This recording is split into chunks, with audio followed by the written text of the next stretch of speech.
The views and opinions expressed by tonight's guest and topic of discussion do not necessarily represent the official policy or position of Spaced Out Radio, Spaced Out Weekend, Spaced Out Radio Limited, its hosts, syndicated carriers, or anyone associated with this broadcast. Any rebroadcast, reproduction, or other use of this broadcast or podcast without the express written consent of Spaced Out Radio or Spaced Out Radio Limited is strictly prohibited. Listener discretion is advised.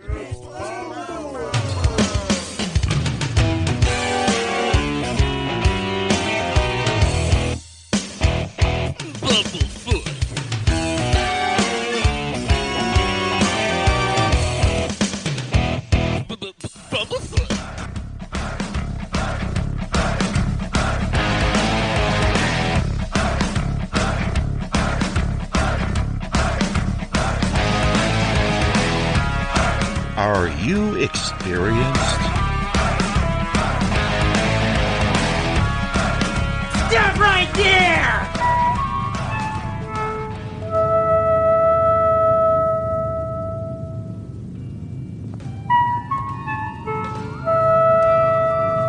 All right. Buckle up, space travelers. It's time to go for a ride on Spaced Out Radio. Mr. Bumblefoot? Seriously, Dave? Really? Aren't you a little old for a tinfoil hat? Hello. Toby. Bye-bye. Love you. Bye-bye. Griffiths, please take your seat above all. There will be it's time for takeoff. That's it. Start. 2, 1. Boost ignition and liftoff. And now, filling in for Dave Scott, here's James Tyson. Hello, everybody, and welcome to Spaced Out Radio. It is I, James Tyson, in for the beloved Dave Scott, who is out carousing somewhere at some kind of Paracon in Boston. But I want to thank you for tuning in tonight. I want to thank everybody for just kind of running down the hall and jumping up into the old log cabin here where I am broadcasting from the 13th floor of Spaced Out Radio Network in my sweet log cabin here in the Hello, everybody, portals and of the welcome lower left Canadian coast, Spaced Out Radio. It is I, James Tyson, in the Pacific Northwest for the beloved Dave I want to take Scott, some time who is to out welcome carousing somewhere at some kind of Paracon SpacedOutRadio.com on But I want to thank United Public Radio Network tonight. Renegade Talk I want to Radio, thank the High everybody for Talk just Radio kind of running down the hall and jumping up into the old log cabin down here our where friends I in am Noonan, Georgia, from WQ, the 13th floor of Spaced Out the Key Radio Network, Noonan, Georgia, in my the capital log cabin of the here in Walking the paranormal Dead. portals Those of the listening lower on left iTunes, Canadian coast, tune or in. what we call Cascadia, TalkStream or the Live Pacific on Stitcher Northwest and radio. I want to take some Guide time to welcome everybody FM. listening on the And I want to tell you that SpacedOutRadio.com we are going to on be Spreaker tripping on United the light Public Radio fantastic Network tonight. Renegade Talk A Radio, very, the High very Plains special Talk guest Radio Network who is beaming through also all down the way our from friends in Noonan, Georgia, the other side of the Rocky Mountains. 99 Rock She's a the Canadian, Key, Noonan, and we're not going to hold that against capital her because of the so Walking am I. Dead. And Those Dave listening on sometimes is iTunes, too. tune in. We are bringing to you TalkStream Live the wonderful on Elizabeth Stitcher, April and Radio Guide. Now, she's one of those FM psychics, and I want to that tell you, kind of don't hide herself in a tent. We are going to be tripping the light, kind of just fantastic tonight. quietly go of a through very, life, very special guest, reading a couple of who cards, is beaming through all the way from the other side of the Rocky Mountains to me. She's a Canadian, actually on a bit of a and we're not going to hold that searching against for her truth, because love, so happiness, and her connections Dave to the sometimes angel is and too. spirit guides. We is what are bringing she to you, will do for you, the wonderful Elizabeth. She'll want to find out what now she's the one of universe those has to offer. psychics that kind of when don't hide the herself in a intuitive tent. energy That she draws and channels and kind of just comes through quietly from other go dimensions through life in order to help you reading a expand couple of your cards, consciousness, maybe your tea leaves. Now and she has a number telling of you your dog is just great fine. social media She's been connections actually here. on Now, a you bit can- of a you can quest, follow her searching along for truth, on love, Instagram, happiness. her Elizabeth connections to April April on Spirit Facebook Guides is what on Twitter she will She do has for a you. wonderful YouTube channel. She'll want to find out Elizabeth what April the universe Elizabeth has April to offer. .com for her the intuitive website. Energy that she draws and channels, work she's comes doing through from other dimensions contacts in order to help all you over the world. expand your She's consciousness. traveled. She knows what Now, she's talking about. She has a and number luckily of enough, great she has social media bounced over here connections with here. us. Now, you can follow I her don't know how along Dave on Instagram. wound up with a psychic as Elizabeth nice as this April one. on Facebook. But we'll find on out. Twitter. She Elizabeth, has a wonderful welcome to YouTube Spaced channel, Out Radio. Elizabeth April, and Hey, Elizabeth James, April. thanks so much for having me on again. For her website. This is the first time I've ever had you on, so this is kind of cool. Great contacts really cool. all over the world. Yeah, I'm going to have to start listening to Dave's show a little bit more. She knows what she's talking about. Stay connected with Elizabeth April. That she has that is going to be over fun. here with us, and it's a really good time Dave to be wound up with a psychic as nice as this one. Elizabeth, what do you find out? What do you find? Elizabeth, welcome to Spaced Out Radio. Is the number one thanks request so much for having me on again. from a client? This is the first time I've ever had you on, so this is kind of cool. Really cool. Yeah. A good question. Yeah, I'm going to have to start listening to Dave's show a little bit more. Stay connected with Elizabeth There's April. a lot of things going on that in is going to be people's lives. fun. But And for it's right a really now, good and I time would say to for the be past 6 months, staying connected. a lot of the requests are, Elizabeth, what do you who am what do I? you find It's so is beautiful because, the whole title the of number one tonight's request show is Stay Connected. from and people client have coming been into you? thirsty for the connection, really, with themselves. Well, that's a good question. It's so beautiful that I have tough the question ability, the because capacity there's to bring a lot of people into requests. this There's a lot of newfound things connection going on with in people's themselves. lives. Because for But so for long, right people have now, been, and I would say for the past 6 months, giving up their a lot power of the and requests are distracting themselves who am time and I? again. It's with so other beautiful things, because the whole title of really today's tonight's show is so a Stay lot of people Connected. right now I find are really and people scrambling have been to find the thirsty truth for the connection within really, themselves. with themselves. And once again, it's right so now, beautiful for the that I past 6 have months, the maybe even for the ability and past the year, capacity the number to one bring request people that I into get this is, newfound connection with themselves. asking the question, who Because am for I? so long, And people have been, how relentlessly to answer that giving up question. their power It's very and distracting But themselves. the best time thing and time about what I again can do with other things or is other that aspects of the themselves that typical aren't really laws of authentically physics them. don't So a lot of people necessarily, right now I find come are into really play when I work with scrambling energy. to find the So truth in that way, within time, themselves. right, as you know, it doesn't So, really exist. I mean, It's not once actually again, right linear. now for the past 6 And months, maybe this even is for the the past number one year, tool the number that I one use request that that I I get get is, is to bring people asking the to their question, who am I? information. And the understanding how that to time is to just answer an that illusion. question. It's And very that the past, vast. the present, and the But future the best are thing all about what I can simultaneously do happening. is So if you that really want to tackle the question, typical laws who of am I? physics Don't we can't just necessarily look at the present come moment, into because play a when lot I of work the with times energy. the present moment So is in that simply way, an illusion, time, right? The present As you moment know, it it doesn't doesn't really really a projection. It's It's not a actually distraction. linear. It's not And actually this the is the authentic number truth. one tool So in that order I to figure use, out that I who a access person is, to bring people we not to their only must go information into the is past the as far as understanding this that lifetime, time is and maybe just an childhood, illusion, and maybe these and that the programs past, that have the happened in present, your and the life. future are But we all also have to go into simultaneously past happening. lifetimes as well. So if you really to want really to tackle explore the question, the essence of where you have been. We can't just Because look at the what I present really moment, believe because and a lot of the understand to be times true the based on present the moment channeling is that I've simply an gone illusion. through. The present that moment is we simply a are projection. It's simply an accumulation It's of not every actually one the that authentic we have truth. been before. So in order to and figure then, out who a to really person understand is, the power we that not we only have, must go we have into to just the past skip over as far the as this future lifetime and understand, where we're going in the future to really gain access but we to also have to go the into full and past broad lifetimes picture as of well, who to that really person, explore, who that individual is. the essence So of where that's you have been. absolutely Because the what I really biggest believe and question, understand I think, to on be true based on the everyone's mind channelings these that I've days gone through is that I don't resonate we with the are past, and I don't know simply who an I am in the accumulation present, of so, every what one does that that we look have like? been Who am I before. really, and what And do I then, want out of to life really understand that's going the to make me power that happy we and have, satisfied? we have to just and skip to be over honest, to the in my future position, and understand, every where time, we're going in every the future individual to has really a gain different access piece, a to different role the to full play, and broad which is picture so of beautiful. who So that person, who it that definitely makes individual my is. job quite interesting in the long run. Absolutely, But yeah, to answer your question, that I would think be the the number one thing that people are asking from me, or I don't of me, resonate or with for the me, past, and I don't know who I am in the Do you present. think that's changed over what maybe does the that last look like? 5 years? Who am Are we I really? becoming a little what more? Do I want out of life that's going to make me happy and understanding that there is more to themselves? To be honest, in my position, it's different every time. Someone every like individual to has say, a different piece, a different to role Uncle to Fred? play, I can't which is find so his beautiful. pipe. So it definitely makes my job quite interesting in the long run.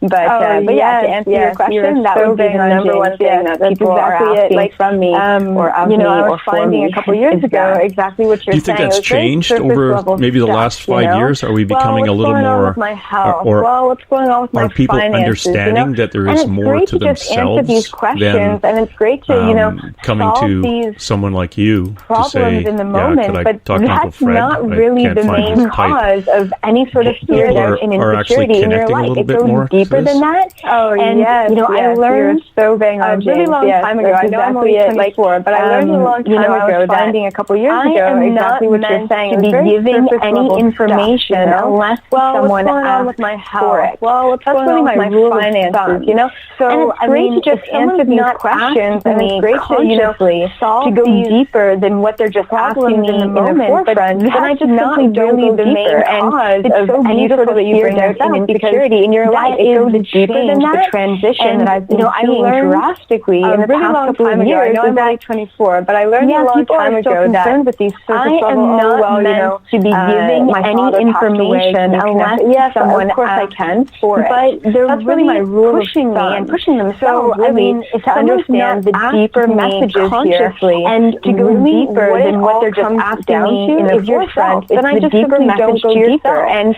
your financial abundance, your security, your romantic relationship transition that I've been seeing drastically in the past couple of years of you. So stop distracting yourself with the surface level of yourself, the definition of yourself, the label, and start actually just asking yourself, how you really feel about things, how you resonate, and where your intuition understands the deeper messages here. And that's where you really uncover the truth. Comes down to is essentially what I help deeper message to yourself. Your financial abundance, your security, your romantic relationship, the universe is their oyster, and aspects of you. They're all projections of you. So stop distracting yourself with the other aspects of yourself, main aspect, the definition of yourself, the labels, and start actually just more asking yourself, how you feel about things, how you resonate, and where your intuition lies, what it is to be human, and what are the aspects of yourself, you really uncover the serving you, what isn't serving you. That's essentially what I help people do.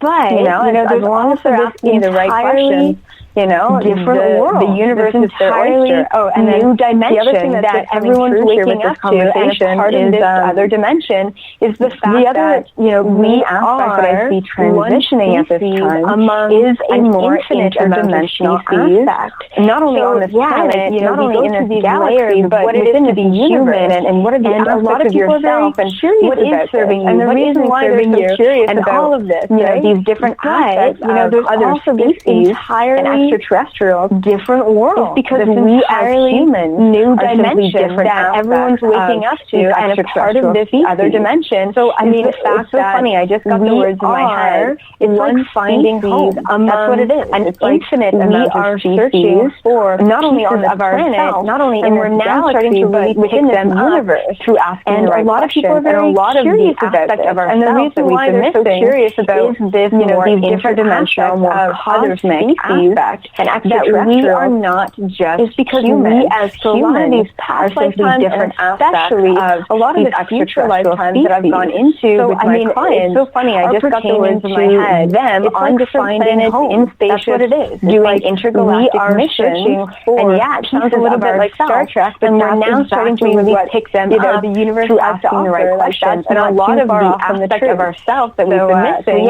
is beautiful that people are now opening up to these ideas that have been implanted as fears since the dawning of humanity. Lifetimes, and especially a lot of the future lifetimes that I've gone into with my clients people who want to connect to them on different planets in spaceships doing intergalactic missions. Cautious coming into it. It sounds a little bit like Star Trek, I know but that's exactly I had a past life regression, the universe has and I kind of jumped into it saying, I just don't want a regression. I want it done between these 5-year period. These ideas that have been implanted as fears. Did mine said, well, that's kind of odd. These people just come in and say, So like a past life regression, but I picked a specific time span. Do we find that because I was curious people about who want to connect and are do you find that people or do you do I should rewind, do you do past life regressions coming into life it? Regressions? I know I had a past life regression. I started my I kind of jumped into it saying, when I was about 18, I just don't want a regression. I want it done between these 5-year period. This is when I started understanding that did mine said, well, that's kind of odd. Usually people just come in and say, we could have been a like tree, a past life regression, but I picked a specific time span a lifetime because I was curious about that. Believe it or not, So do you find that people, or do you do? All living things rewind. Do you do past life regressions and future life regressions? The fabric of life, which is so beautiful. Yeah, so I actually started my career these past life regressions 18 with past life regressions. I started to realize I would take people into trance life everyone was able to be regressed. I started understanding that some people had we could have been a fish in a past lifetime. We could have been a tree. I even took someone into a lifetime where they were. I decided that it was going to be easier for me and for my clients. Understanding that for me to just regress myself on this planet also into a trance like are weaving the fabric of life, which is so beautiful. But search up or ask in doing these past life regressions or instantaneously. So I have gotten to realize that regressions, I do feel like it is able to be regressed. And some people had that, and it's a little bit within them, it's stagnant. I just feel the energy that is stagnant. Like there's faster ways to do things. It's so funny because I kind of lived my whole life, and I need to just regress myself, business and career around a state, efficiency and effectiveness. So I do everything as efficient as possible and receive the answer instantaneously. That's kind of like my rule of thumb. I have gotten away from the past life regressions. I do feel like it is, and I'm just going to go through 5 of their past lifetimes and hit them right at the core, center of their being, and really just I just feel the energy there. Some of stagnant, there's faster ways to do things. An hour, it's so funny because I kind of live my whole life, and I work my whole 5 lifetimes, business and career around entire life, efficiency and effectiveness. So I do everything as efficient as possible and as effective as possible. And that's kind of like my rule of thumb. People need more these days. And I find that people really want to awaken someone, then I'm just going to go through 5 of their past lifetimes change up and hit them right at the core. I don't just call myself a psychic. I don't just call myself a medium or some of this karma. Because past life regression, I don't take an hour, I'm really trying to open people's minds about what is possible. I can also go through your entire and everything that I can do, anything that I can see, is something that I let everyone else know that they can do it too. People need more these days. That's the biggest thing. People are ready for it. What I have is not for me. That's what I'm here to do. I'm here to really change up the game. I know we're kind of getting off topic here, but I don't just call myself a psychic. I don't just call myself a medium or people who are in a position of receiving information and healing. I'm really trying to open people's minds about what is and disempower people. Feeling like everything that I can do, anything that I can come to that person, if that makes sense. I know, once again, let everyone else know that they can feel that there is apprehension with people. It's like these days is not for me. It's I feel like everyone else. And people, I know we're kind of getting off nowhere here, but to turn. I really do find nothing else in this reality is going to give you the answer, receiving information and healing that humanity, but that intuition, life, spirituality, and energy can give people. The medical feeling society, not the education, not individual political realm right now. Nothing can give you the answers that you're looking for. But other than the answers that you can simply give yourself. Apprehension with people. So and that's what I find. Like there used to be a lot of resistance, but now people are totally open and vulnerable to turn. Like you have to hit your rock bottom. This reality before you're to give you the answers, changing and transitioning. Not necessarily the habit patterns that aren't serving you. So I don't usually get too much resistance nowadays. Not the medical society, not the education, not the husband or wife right now. To me, nothing can give you the answers that you're looking for. Even that other than the answers that you can simply give yourself. So yeah, it's one of those things that we actually talked about last weekend, and so did one of our buddies, Eric Cooper, on his show S4. But it was the looking at the people who can come forward now who had experiences. I don't usually get too much resistance nowadays, unless it's like a partner dragging their husband or wife. More and more of them are coming forward, and there's a lot of resistance there. But even that doesn't happen too much anymore. They're trying to get over the trauma that was caused. It's not only by the abduction, but we talked about last weekend, and psychological one of our buddies, Eric Cooper, on his show Public, but it was the would criticize them looking at the people who can come forward now, and we're in 2017 making those baby steps into more and more of those people have come forward out of all walks of lives. More and more of them are coming forward, but it's not totally. It's something they're trying to get over the trauma on top of a table in not only by the abduction, shout out that whole psychological. There are places you can share that information with Public people like experiences. Would criticize them and call them crazy. Also, I find connected, and we're now connected to the way 2017 making those baby steps into kind of found more and more of those people have come forward out of all walks of lives. That's within them, and it's come forward. It's totally something you stand up on in 2012. I had no idea. Food court, and shout out, but. It's totally kind of there are places you can share that information all along with people who have like experiences. It's those baby steps that seem to also I find get us all to this point. The way people in the last 5 or 6 years kind of found it's more comfortable. Psychic. We have the psychic through whether it's social media or programs like this come forward, or it's a we can go and talk about it and share our experiences. In 2012, I had no idea. Yeah, exactly. And kind of grasping I've come to this planet at this time to be, in a sense, one of the baby steps that seem awakening. So that's like kind of my main mission is to spread, of course, as much truth, knowledge, and awakening as possible through the information that I channel. We have, through whether it's social media or programs like this, we have a place we can go and talk about it and share our experiences.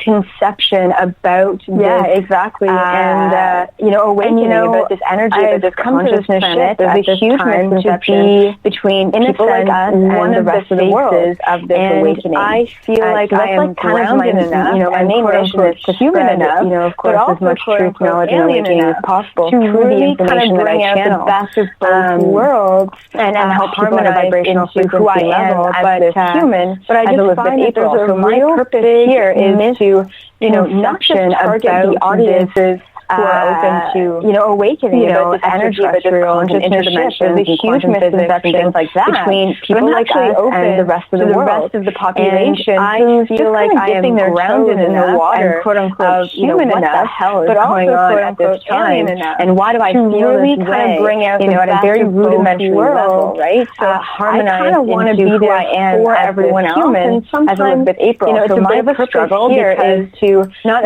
just target the audience. That's kind of my mission. I'm not just extraterrestrials and interdimensions and quantum physics and things like that. But I'm actually crazy crystal ball the rest of the population who's just kind of dipping their toes in the water. Why I was born at the time that I was born at this time, and why do I feel that I have been born with at a very rudimentary level, right? So I kind of want to be there for everyone else, and sometimes it's a bit of a struggle and energetic, and not everyone is open to it, psychic. I just kind of my mission. I'm not just so many terrible things going on with people, being so frightened in the media, like really putting down, crystal ball, like extraterrestrials in every sort of way, and especially coming from the gray species, that I was born, they're probably the tools that I have been born with, and of course to be this cute little body start changing things to represent something that in our eyes is humanity is so energetic, and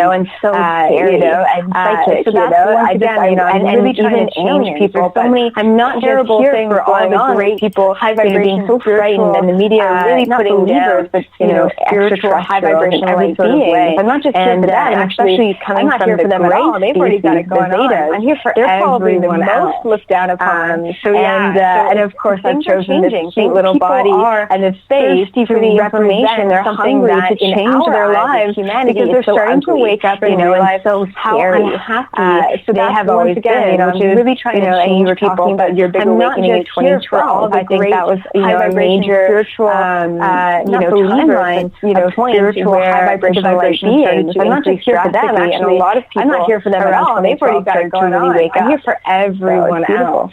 Do you find that things are changing? The connection are with thirsty for the information. like our alien they're hungry brothers to change and their sisters lives and relatives because they're starting to wake up and realize also how unhappy getting stronger. they like have always been. More people are coming up and you saying, were talking about your big awakening in 2012. I had a dream and this was going on, or I'm seeing things. Can you help me kind of translate what I'm seeing? And then the vibration you find out started they're to increase drastically, either and a lot of people interdimensional family around members 2012 dropping by, started to really or wake up. is that increased for you?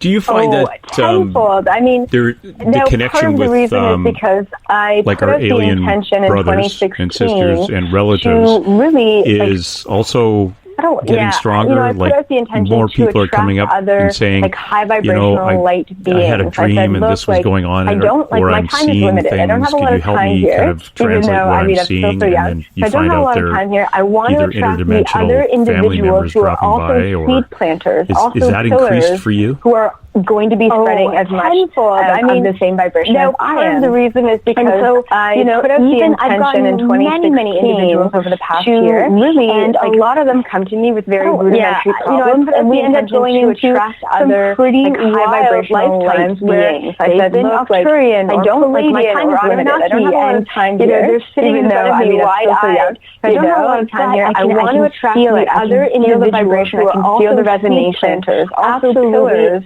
tenfold, going to be spreading as beings that are of the same vibration as I am. Family, and so each individual one of us I've gotten is getting many individuals over the past year because we are raising our vibration, and we pretty much going into them. And when I say them, once again, they are not separate from us. They are part of us. Palladian, or we are not raising our vibration. They're sitting in front of me, align ourselves with our higher self. I can feel the vibration. I can feel the resonation. And many of these versions are not actually human beings. The other thing that I'm just our whole family, I guess, downloading individual one of us at this moment is getting closer and closer to us because we are raising our vibration timelines to pretty much meet them. And when I say them, once again, they are not separate activity on this planet.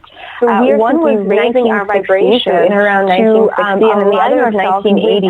And that's when, especially after 1980 and 1982, is what I'm hearing. And many of these versions are not actually human. Okay. Children. The other thing that I'm just interdimensional, intergalactic, downloading or hearing from my guides decided to manifest themselves in these human bodies. I guess change timelines here with regard to change the acceleration of humanity's interdimensional activity on this corruption and control. One was in 1960, so in around 1960, and the other is 1980. And that's when, especially after 1980 and 1982, is when I'm waking up, is when a lot of these starseed children, and what I tend to find is interdimensional, intergalactic right now beings who decided to have been born before 1980 in these human bodies to change the path of Earth, they are change the direction that Earth and humanity is going down, which is full of corruption and what's going on. And so their parents are also of a higher vibration, so that they can teach their children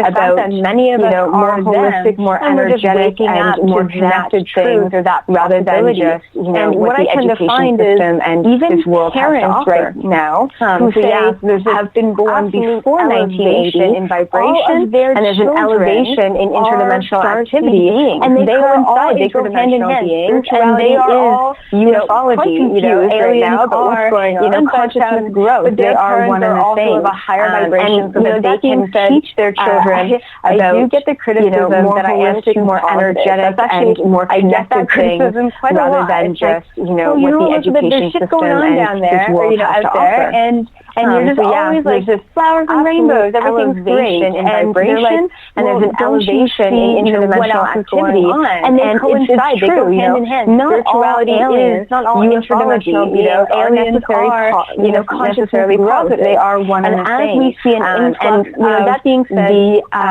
positive beings on this planet planet that I am too positive. That's actually, I get that criticism quite a lot. The negative ones. And now I don't want to say there's actually more negative energy on this planet because it's actually the opposite. We are transitioning to a higher vibration rather than the lower vibration that we what else is going on. Happening at this time, is that the lower vibrational energies, the lower beings are necessary aliens or necessarily positive. They are being exposed more and more on this planet because they are unable to. We're also seeing and resonate with the higher vibrational negative ones. And now I don't want to say there's actually more negative energy on this planet because it's actually the opposite. The way that the planet is transitioning to a higher vibration forward right now rather than the lower vibration. It's so wild, and that's why what is happening at this time is that the lower vibrational energies, the evolution as humanity, lower aliens, which is beautiful. We're on the right track. They are being exposed to the planetary awakening more on a monthly basis because they're unable. We're doing quite well, despite all the wars, despite all the corruption and the higher vibrational frequencies. We're good. It's really interesting. We're on the right track.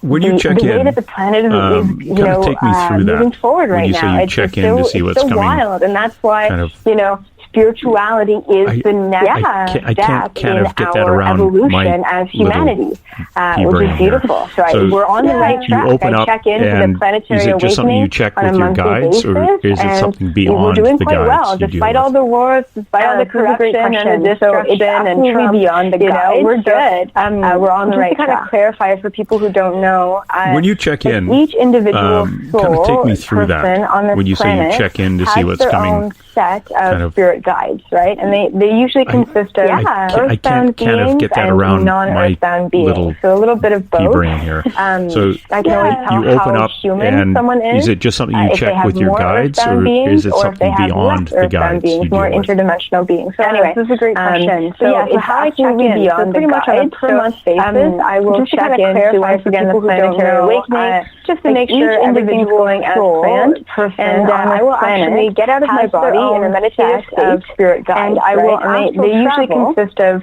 So with my etheric body, I will actually go a little bit of both. Giant mothership. I can always tell that how hovering just someone is. Of Earth if they have more earthbound beings, or if they have Veda earthbound beings, more interdimensional beings. So anyway, and so how I check in is pretty much on a per month basis. I will check in to once again the planetary awakening, just to make sure everything's going as planned. And the next evolutionary step get out of my body in a meditative state. And this mothership in particular is like a hub. So with my etheric body, I will actually go over to this giant mothership that is hovering just outside of Earth's atmosphere. Even reptilians and this is all on the ship, mothership, pretty much living in mothership together. And if anyone is familiar with these certain beings, which is then that I'll actually go to the Vedas are really a part of the Veda awakening and the next great Veda evolutionary step with humanity. And so there's actually how is everything going, in particular. Plans is like where do you need me of all of these kind of things, and then they'll give me some information and Anunnaki, Palladian, Blue Avian, how things are going, and then I'll come right back even reptilians, mantis beings, all on the ship. Sometimes I'll type it out, and sometimes I'll just kind of sit with the information to help humanity. So that's how I receive information for this planet, and I'll actually go to the ship. I'll talk to the Veda ambassador, the tall grade Veda ambassador, and information for this planet and this humanity all the time. Like I'm in the middle of writing this book. Where do you need me? And saying, and then they'll give me some information, and so I'm constantly downloading things and how things are going, and then I'll come right back into my body. And it's funny, I'll record my guides are kind of in my ear out, and sometimes I'll just kind of sit with the information. And they're telling me to tell, and it really depends. So the listeners and you information for this planet that I started, which was I guess something along the lines of reinvent your reality. Because, I'm always downloading information for the planet and then humanity all to be any life that you want to write. And I started that maybe 4 or 5 years ago. And that is, this is a great download for humanity. So I'm constantly downloading different pieces, different parts of information. Why? Like, why do I feel so stuck? My guides are kind of in my ear right now. And they said, you're being put on hold right now because the awakening is happening. The first book that I started, which was originally planned, something along the lines of humanity no longer needs this information. Humanity is now looking for changes to the vibrational information. And I started that maybe 4 or 5 years ago, which is really beautiful. Things are happening, and it was about 3 years ago where I got on a humanity level, and sometimes it's difficult to catch up on a human level as an individual entrepreneur. You're being grounded in that right now because the awakening is happening a lot faster than we originally planned. Never a dull moment. Humanity no longer needs this information. Humanity is now looking for a higher vibrational information. So then I started on this new book. They'll never invite you out to a hockey game because you already know who's going to win. And it's hard to catch up, on a humanity level. And it's sometimes difficult to catch up on a human level as an individual entrepreneur, and being grounded in that as well. That you actually get into... Definitely a lot going on, and I will definitely validate that it is never a dull moment in my life or in my head. And then you come back and you work on your tasking. Which is probably how many other people, for all the people we hang out with, on Earth right now, you believe they'll never invite you out to a hockey game because you already know who's going to win being tasked. But hey, you could make bets. I would say I make a lot of bets. That particular mothership. Well, it's fascinating that you actually get into... instantly, I'm receiving the number 180,000. Information. Okay. You get tasked. Yeah, on this planet. And then you come back and you work on your task. Okay, kidding. How many other people on Earth right now do you believe... A friend of mine, Kathy 40, traveling psychologist, she visited a ship and being outside of Jupiter. And it was kind of I would say, almost want to call it a customs ship, where other ships coming into our little galaxy here would have to kind of go through them instantly, I'm receiving the number kind of declare their intent, why they're coming in. Okay. On this planet. But that's not the one you're talking about, right? Okay, yours is completely no, that's not the one. Yeah, it's completely different. Thanks, everybody, for hanging out. I apologize for that, but I really, really... don't know what happened. That was odd. And it's happened, this is the third time. Every time I've had a very very interesting conversation with one of our sensitives or psychics, and everything goes wonky. The entire system shuts down and restarts itself, which is kind of frightening. What do you get, Elizabeth, from something like that? What are your guides telling you what happened? You know what? I could absolutely tap into that and just kind of see, what just happened. It's kind of ironic that this show is called Stay Connected, and we got disconnected. Disconnected, so yeah. I was kind of laughing at that. And then let's see what the guides have to say here. Oh, okay, yeah. Okay. So it was it was a purposeful shutdown, okay? And of course there was some information that I don't want to necessarily say shouldn't be said, but some information that maybe people aren't necessarily ready for yet.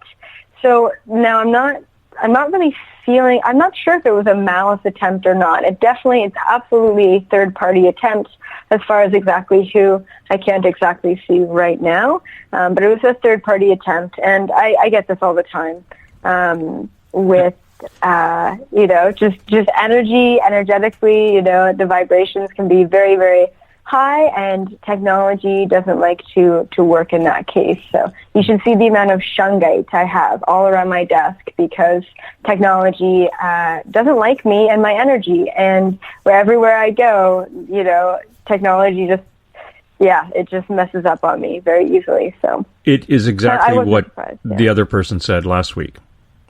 She said that it was an energy, there was too much energy coming through and everything just shut down.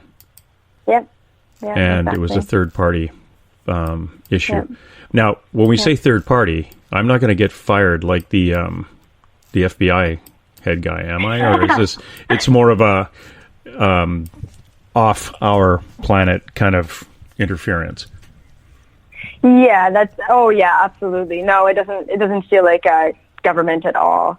It feels much more off our planet. But, I mean, if you really think about it, the government elites are, beings from off this planet. So, I mean, who are we really talking about here, right? But we are talking about, the forces that be that may not necessarily want us talking about certain things on this show. And that's totally okay. Like, you know what, though? Like, at the same time, I have been given a lot of freedom and liberation in the position that I'm at and what I already talk about. And I'm surprised I haven't been flagged or taken down or anything like that yet. And it's because I have predestined contracts to be here on this planet at this time and to do the work that I was missioned to do. And I'm not meant to get too hassled about it. So every once in a while, the vibration gets a little intense, and this tends to happen. And I'm not surprised. And that's why I find Skype sessions to be kind of difficult sometimes, because the more and more like I get into the information, the higher the vibration goes,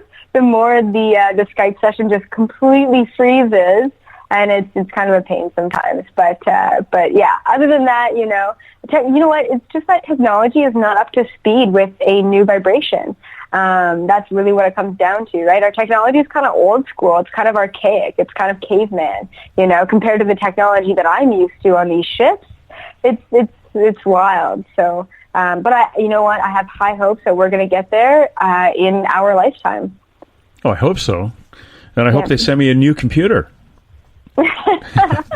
One that's not one of them that's not run like some of those old spaceship or some of their old saucers that actually were organic and connected. They were actually alive. Don't really need a live computer showing up here. Well, probably easier to type on it though. You just have to think and it goes. Connecting to our family. I'm trying to kind of get that through my silly police brain, where if time is man-made, is linear, and the timeline is multidimensional itself. Like we are here in our little meat sacks at the same time that our spirit is somewhere else, or energy is somewhere else. Yep. When our family, let's say somebody from the seventh dimension shows up and just kind of checks in on us, why can't they be checking in on us from another, I can't even know how to phrase that. It's you need to be Einstein to figure this thing out. And rumor has it he's dead, but that's a rumor, because frankly I never did see him die, so how do I know they're telling the truth? It baffles me. It's the whole linear interdimensional time issue, that we are existing on multiple locations at once. So while we're existing here and something that's related to us travels to this time, or not even the time, but the place to check in on us, are they also checking in on us on all those other locations we're at too? Okay, interesting. So, I mean, this is definitely a very big and multifaceted concept, but I love it. I mean, this time is, the number one concept that it's important to wrap your head around, that the past, the present, and the future are all simultaneously coexisting. There's actually something really important that you kind of brought up that I think I need to bring up to the listeners, which is something that I like to define, I like to call updating yourself. So you're talking about us being in all these different dimensions and different parallel realities simultaneously, which is the truth, and it goes infinitely. But sometimes we get very fatigued, we get very drained, we get very energetically displaced, because we are spreading ourselves, our souls, our energy a little bit too thin, because we are in so many places at once. And that is the moment where we're ungrounded, right? So you feel a little bit dizzy, you feel, fainty, you feel like you're kind of all over the place, you can't think straight, or you can't make a decision. It's probably because you're simply out of your body and you're just not consciously aware of it. And so I do this little meditation called Updating Yourself, which is pretty much just closing your eyes, thinking about your energy being displaced all over the universe, and then asking your higher self and your soul and your spirit guides to help by bringing all of that energy into the present moment, the past, the present, and the future, all into one moment. And the only moment that really exists is the present moment, right? And that's why everyone's just talking about now. The moment is now, because everything is existing in this one moment now. And the more we update ourselves, the more strength and the more energy and the more empowerment we have in each and every moment to be aware and to be conscious and to make those decisions that we need to make in these moments. So, I mean, I consider myself to be a hybrid, so coexisting as both a human and an interdimensional being. And this is where time comes into play. The interdimensional being that I am coexisting as was actually me in that body of the tall gray Zeta in a past life. And this is going way back. And then I decided to reawaken to that existence in this lifetime and allow that being to harmonize with my being, my body in this lifetime. So to once again, send as much information as possible to humanity. So I believe that many of us are coexisting as these other selves, these other beings of ours. And that's where simultaneous time comes into play. It's like in these other dimensions, time does not exist as it does here, which is so beautiful in a way because time, I don't know about anyone else, but time is definitely my biggest struggle in this lifetime. I always feel like I am racing against the clock. And it's such a foreign concept to me because, I'm just not used to it. And even though there is, yeah. And you are racing against the clock because we now have to take our first break. We'll be back in 7 minutes. So 7-minute stretch, a little bit more with Elizabeth April. Coming September 29th to October 1st, the first annual Spaced Out Radio Caribou Paracon. Hi, this is Dave Scott. The event will be held at the Spruce Hills Spa and Resort in 108 Mile Ranch, British Columbia. Come join us for an amazing weekend of speakers talking all things paranormal, UFOs, ghosts, aliens, Sasquatch, intuitiveness. Listen to great speakers like Miriam Delicato, Samantha Mowat, and the crypto guru Ronald Murphy.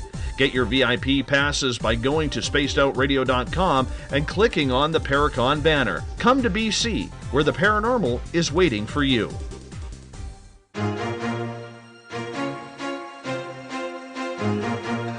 From coast to coast to coast, Blacklight Uncharted is taking on the paranormal across Canada. From ghostly hauntings to the UFOs flying above in conjunction with MUFON Canada, we're closely investigating what's going on in the northern skies and checking out the apparitions that walk among us.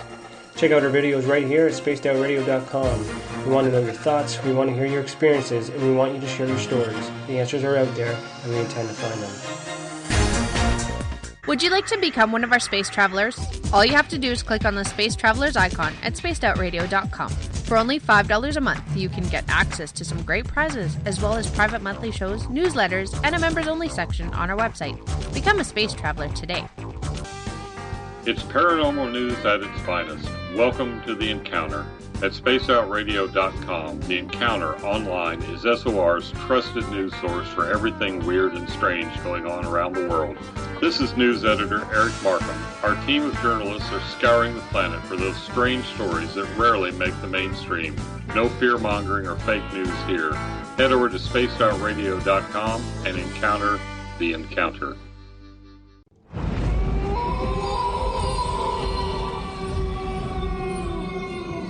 Hey, this is Canadian paranormal investigator Mike Moore. The third Wednesday of every month, I'll be teaming up with Dave Scott to bring you Ghosts of the Great White North. Each month, we will bring on guests from across Canada to discuss their ghostly encounters.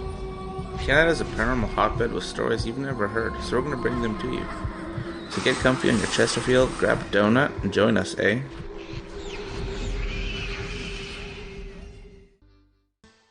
Have you had an experience you can't explain? Had a run-in with ghosts, maybe Bigfoot, or seen lights in the sky? Hi, I'm Mike Schmidt from the SOR Sightlines. I'm here to investigate your sighting. Head to spacedoutradio.com and fill out a report on the sightlines. All your information is 100% confidential, and I will help you figure out what you've been seeing. File your report, and let's find out the answers together. Visit purpleplates.com today. For over 40 years, the Purple Energy Plates have been delivering amazing results for their many customers. Inspired by the great genius Nikola Tesla, the harmony, healing, and energetic effects of the plates have proven over and over to be beneficial and often miraculous to thousands of customers. With their money-back guarantee and the many benefits, how can you afford not to get one? Check their site for daily specials and choose from their many energy products. You won't be sorry. Visit them today at purpleplates.com for mind, body, and spirit, and expect a miracle. Are you interested in advertising on Spaced Out Radio? Head to our website at spacedoutradio.com and click on our advertising tab. There, you will find an assortment of ways you can get your product out there with us, from radio commercials to banners and social media. Have a product you like our hosts to endorse? We can do that too. Visit spacedoutradio.com for more details. Have you got your Cosmic Passport? If you need one, tune in to Cosmic Passport on Spaced Out Weekend. This is Elizabeth Anglin, ET Experiencer, spirit medium, and host of Cosmic Passport. Each weekend I'll be bringing you interviews and support from other paranormal experiencers, and the best in intuitive spiritual guidance from across the globe. It's all happening starting at 9 p.m. Pacific Time, midnight Eastern, on spacedoutradio.com. From British Columbia to Northern California, Pacific North Weird has Cascadia covered. Check out our feature videos at spacedoutradio.com, where I, Vincent Zunza, and my super sleuth partner Alexandra Sullivan track down the weird and strange stories from around the Pacific Northwest, from Bigfoot to Mel's Hole and everything in between. This is what makes life exciting. So why report the normal when we can report the Pacific North Weird right here at spacedoutradio.com. Oh, there's only one way to rock. Loud and proud. In high definition. Radio 702 rocks. Las Vegas.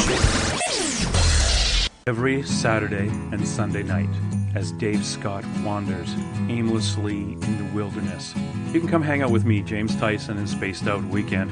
Starting at 9 p.m. Pacific, midnight Eastern, I'll take you along as we talk with some of the best experts in their fields. SpacedOutRadio.com is the place to find us. So sit down, relax, put your feet up. Enjoy the topics like the paranormal, supernatural, intuitiveness, and so much more. Hope to see you there. Don't have time to listen to Spaced Out Radio live? Wherever you are, the car, the office, the shower, or even if you're traveling, we're right here for you. Each Spaced Out Radio show can be found on iTunes, TuneIn, and on our YouTube channel, Spaced Out Radio Show. It's the perfect way for you to catch up on our shows.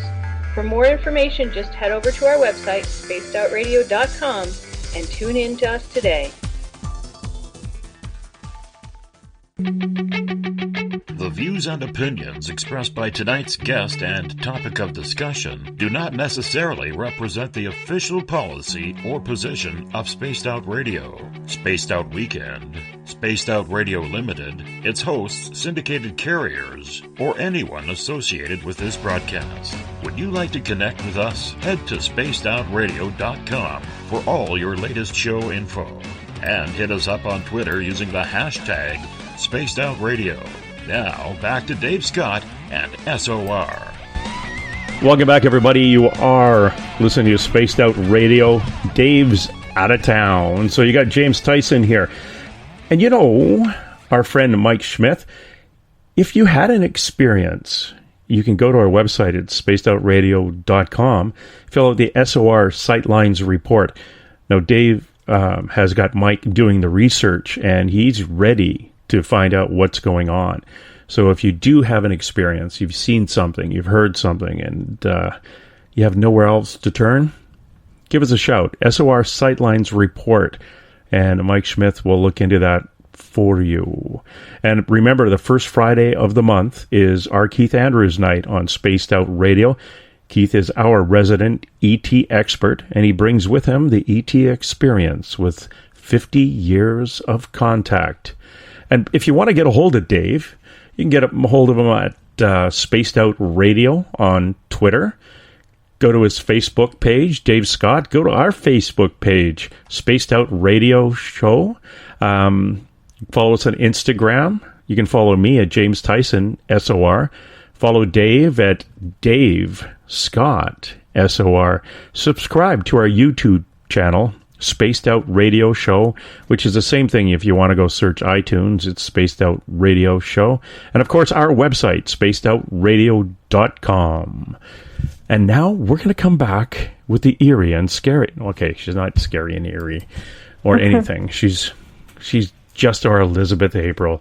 Elizabeth, before the break, we were pining about energy and those people who exist outside of this little blue planet that spins around that big orange thing, which I really haven't seen that much this spring. So my motorcycle sits outside under a tarp. But oh, you ride a motorcycle? Yeah.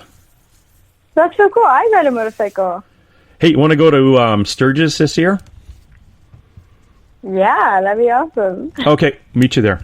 I'm riding to a big meet with the 3rd Cav, the Canadian Army Veterans Motorcycle Group, riding to Depot, which is in Regina, Saskatchewan, where all the Mounties get trained. We're having a big meeting there.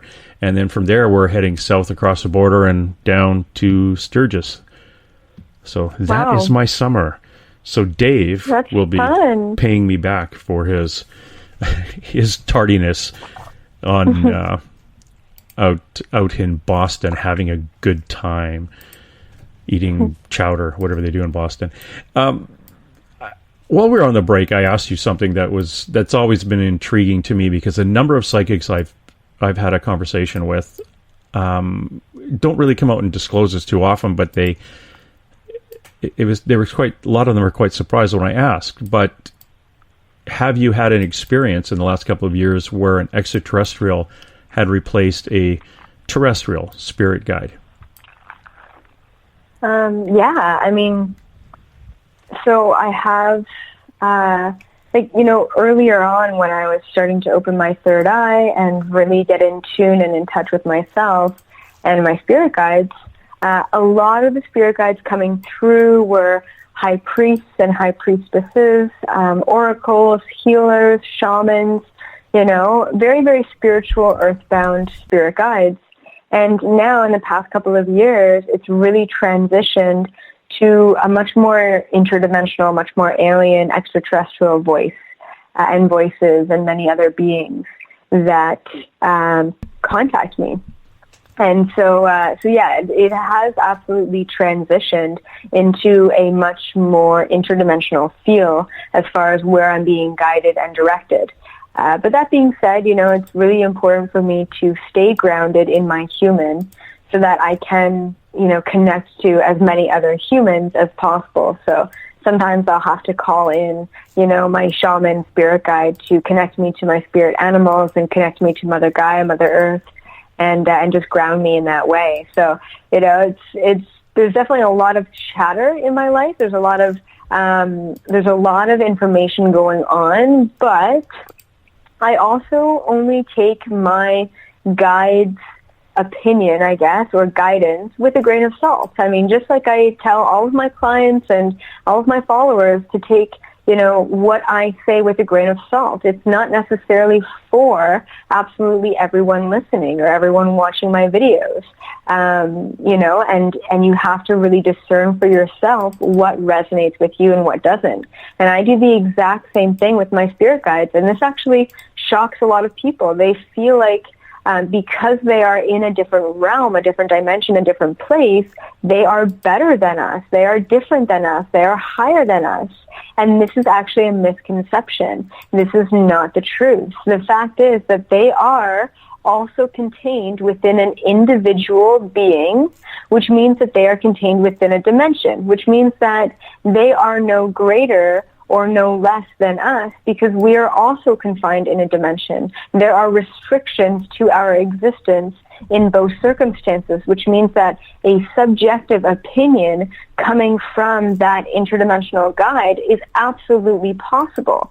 We have to understand that these guides are a part of us. They are not separate than us, so they are no bigger, different, or better than us as humans. And that's a really tough concept for some people because they're not as empowered, as they need to be as just a human. And actually, that's what this whole human experience is. It's all about disempowerment. It's all about the media and the corporations and the politics and the economics of this planet disempowering its citizens, disempowering the individual people.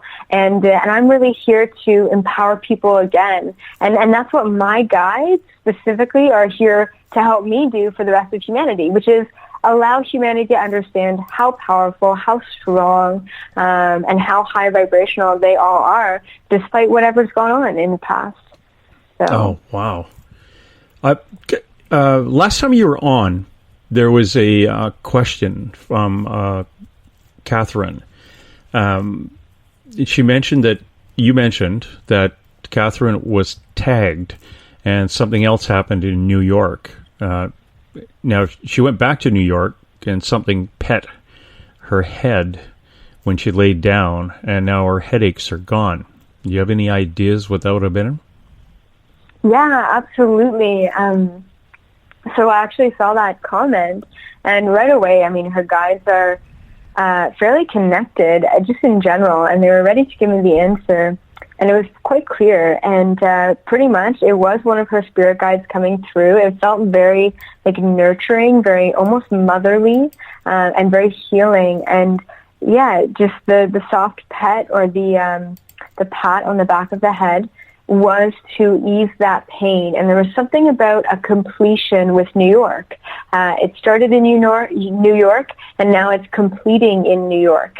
And it's so interesting because okay, I'm already receiving the answer.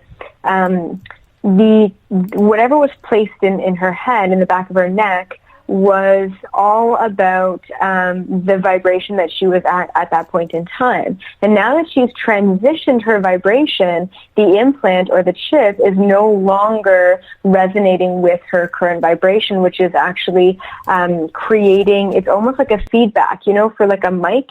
Then the sound, it feeds back, and it's like this painful sound. It's like that is what's being created because her energy is not vibing with the chip's not vibing with her energy, and there's a bit of a feedback.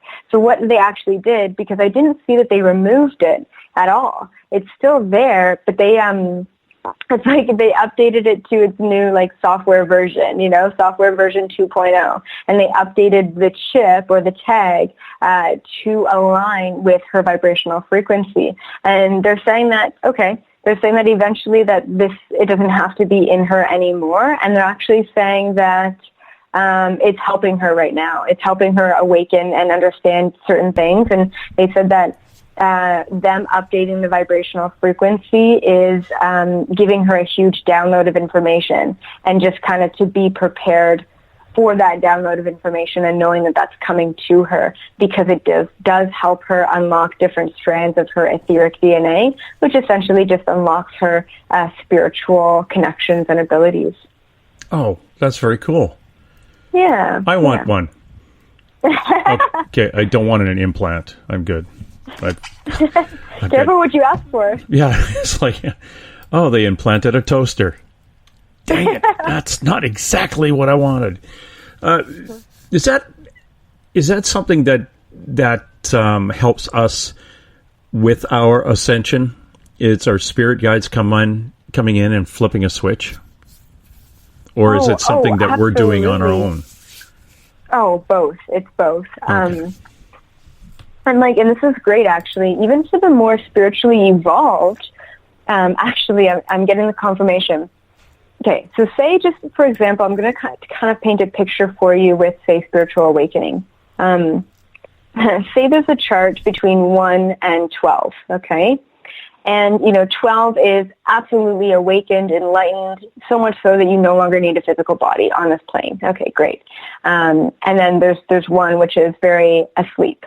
And what I'm just receiving from the spirit guides is that pretty much out of 12, the first, let's say, 4 steps are all mandatory that you do them yourself. Because in this way, the guides don't want to influence or take away your power by giving you too much, let's just say, okay? And then pretty much after that, it's really open for whatever you need in that moment. So, for example, I got this huge download, and it wasn't actually a chip that they implanted in me, even though I have been implanted before. It was a procedure, is what they called it. And one night, and one night I was laying in my bed, and I had this crazy deja vu. And in that moment, I knew that I was going to be taken on the ship, because it was predestined contract. I'd already seen that moment. And so I knew I was going to be taken. I asked them, I said, okay, guys, not tonight, I'm just not in the mood. I'm not energetically set. Can you just not, take me on your ship tonight? And I heard this voice come back in my head, and it said, if we can't take you, then we need to come down there. And I said, oh, okay. And they said, we need to have this procedure done on you, and it needs to be done tonight. And I said, okay, cool, sure. So in that instant, literally 2 seconds later, this huge flash, brilliant flash of pure white light entered my room. It was almost like a lightning bolt had struck the very center of my room. And in that instant, there was 8 of them, all standing around my bed. And at this time, I didn't have a bed frame, so it was literally a mattress on the ground, and then all of these 8 hybrid beings standing around my bed. They were quite tall. And in that instant, they started to form these smaller orbs of pure white energy, and it was hovering about 2 feet off of my chest. And this orb of energy, white light energy, was flickering and flashing, and it was almost like flashing in a code. And it was really cool. So I astral traveled out of my body, and I asked these beings, I said, okay, so what are you doing? What are you doing here? And they said, we're doing this procedure on you. And I said, okay, well, now that we've got some time, and I'm just kind of chilling outside of my body, tell me, explain this procedure to me. And they told me that what they were doing was unlocking these new strands of DNA to allow me to do pretty much take the next step in spiritual evolution. And this was actually a part of telekinesis. So they were explaining all of this great, very cool stuff to me, and they were doing this white light code procedure to unlock these DNA strands. Now, essentially, a chip can do the same thing. So when you are implanted with a chip, it depends. Every story is different, but a lot of the time, these chips heighten your vibrational frequency, make you extra sensitive, unlock things within you that you didn't even know existed. And that's a huge part of a lot of the abductions. And it's just unfortunate that, the human ego and just the human mind really plays up on it with a lot of fear, doubt, and insecurity. And that's where you get a lot of the negative stories and things like that online. Not to discredit any stories out there that have absolutely been terrifying, because I understand that. But yeah, so that's kind of, chips are typically here for the positive, even though they're not always here for the positive. Sometimes they're tracking devices, which I found out firsthand. But yeah, so these procedures are mandatory. The chips are necessary. They are all predestined in our contracts. We signed up for this to really awaken as fast as possible at this time to defeat the darkness or the lower vibrations that are here. So yeah. So yeah, it's a lot of information. I know, it's like I just got a download, and you ended with yeah, okay. Yeah. One of the questions from Cisco Murdoch, who's actually coming on the show here Saturday. How do you connect into your past lives to more past the baggage and possible move on into a higher vibration in this life? So basically, how do you connect to those past lives, just so you can kind of say, okay, I now understand why this is weighing me down. Because it's something from my past life, I'll just kind of get rid of that and move on to my next one. Yeah, exactly. So like that is the key to releasing any and all energetic baggage in this lifetime, in this moment, which is going into these past lifetimes. You have an irrational fear of anything in this lifetime, and guaranteed it's coming from these past lives, which is incredible. And the harmony that I see in going into these past lifetimes and helping people in the present is just, it's so beautiful. So how do I do it? Well, once again, like I started my career with past life regressions, and it's just simply taking someone into a trance-like state. Because I have been a time shifter before, time is very easy for me to get around. And, you take someone into this huge, long process to get them into this trance-like state. And I realized very early on that it took me pretty much nothing to get into a trance-like state to receive downloads of information, just because I am constantly in this state of meditation, and that's taken me many, many lifetimes to acquire. So I go into these Akashic records is pretty much what they're called. Now, visually, what I see, so I just kind of get myself there to this place. I'll have a client in front of me, and many of my clients these days are quite old souls. So there will be many, many lifetimes that we can explore and that we can go into.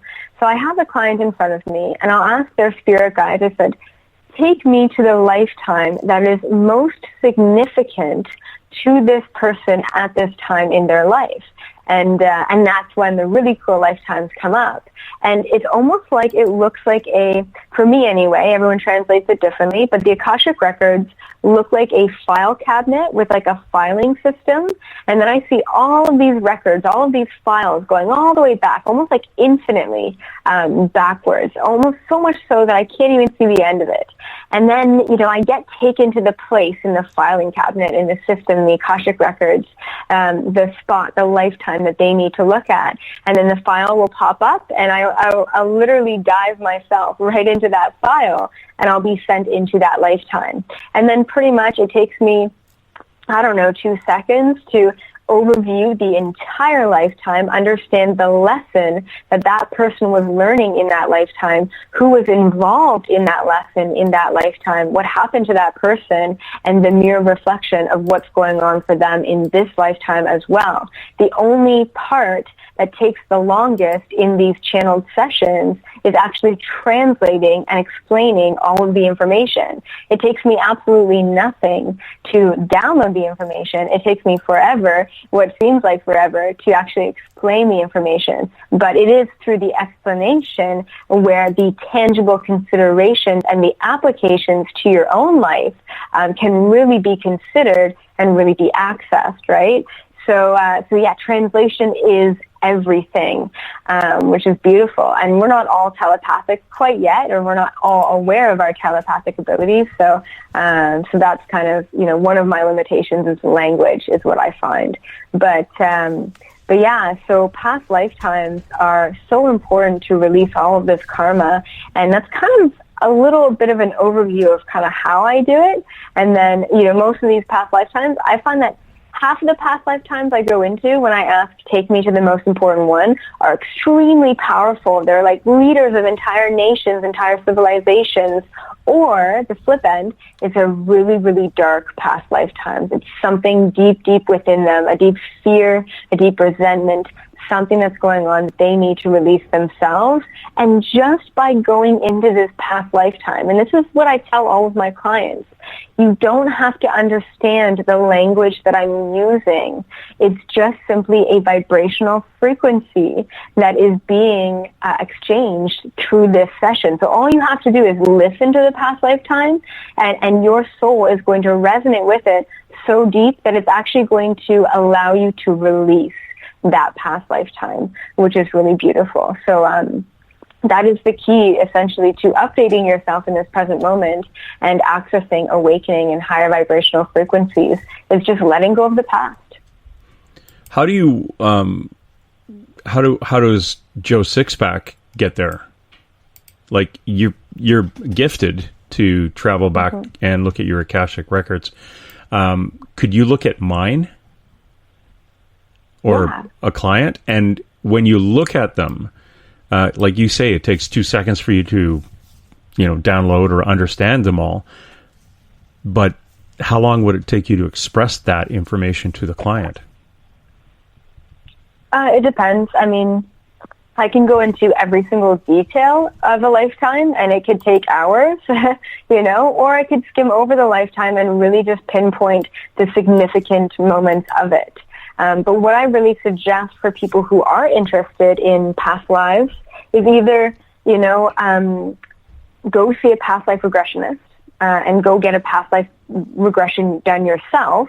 Come see someone like myself, or you can actually even throw on a past life regression meditation on YouTube just for free and try and regress yourself and see what you can explore. So, I mean, there's different methods, different ways. Like, it's almost like someone like me is just taking like a pill. You know what I mean? It's just easy. You know what I mean? It's like the westernized version of exploring your information.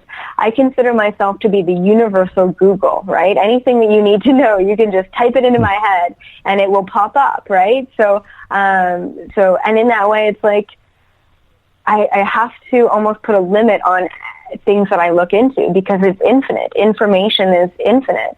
It's like you have Google in front of you. What do you ask? What do you want to know? You can't just be open to absolutely everything, or else I would be unable to, talk to you right now, right?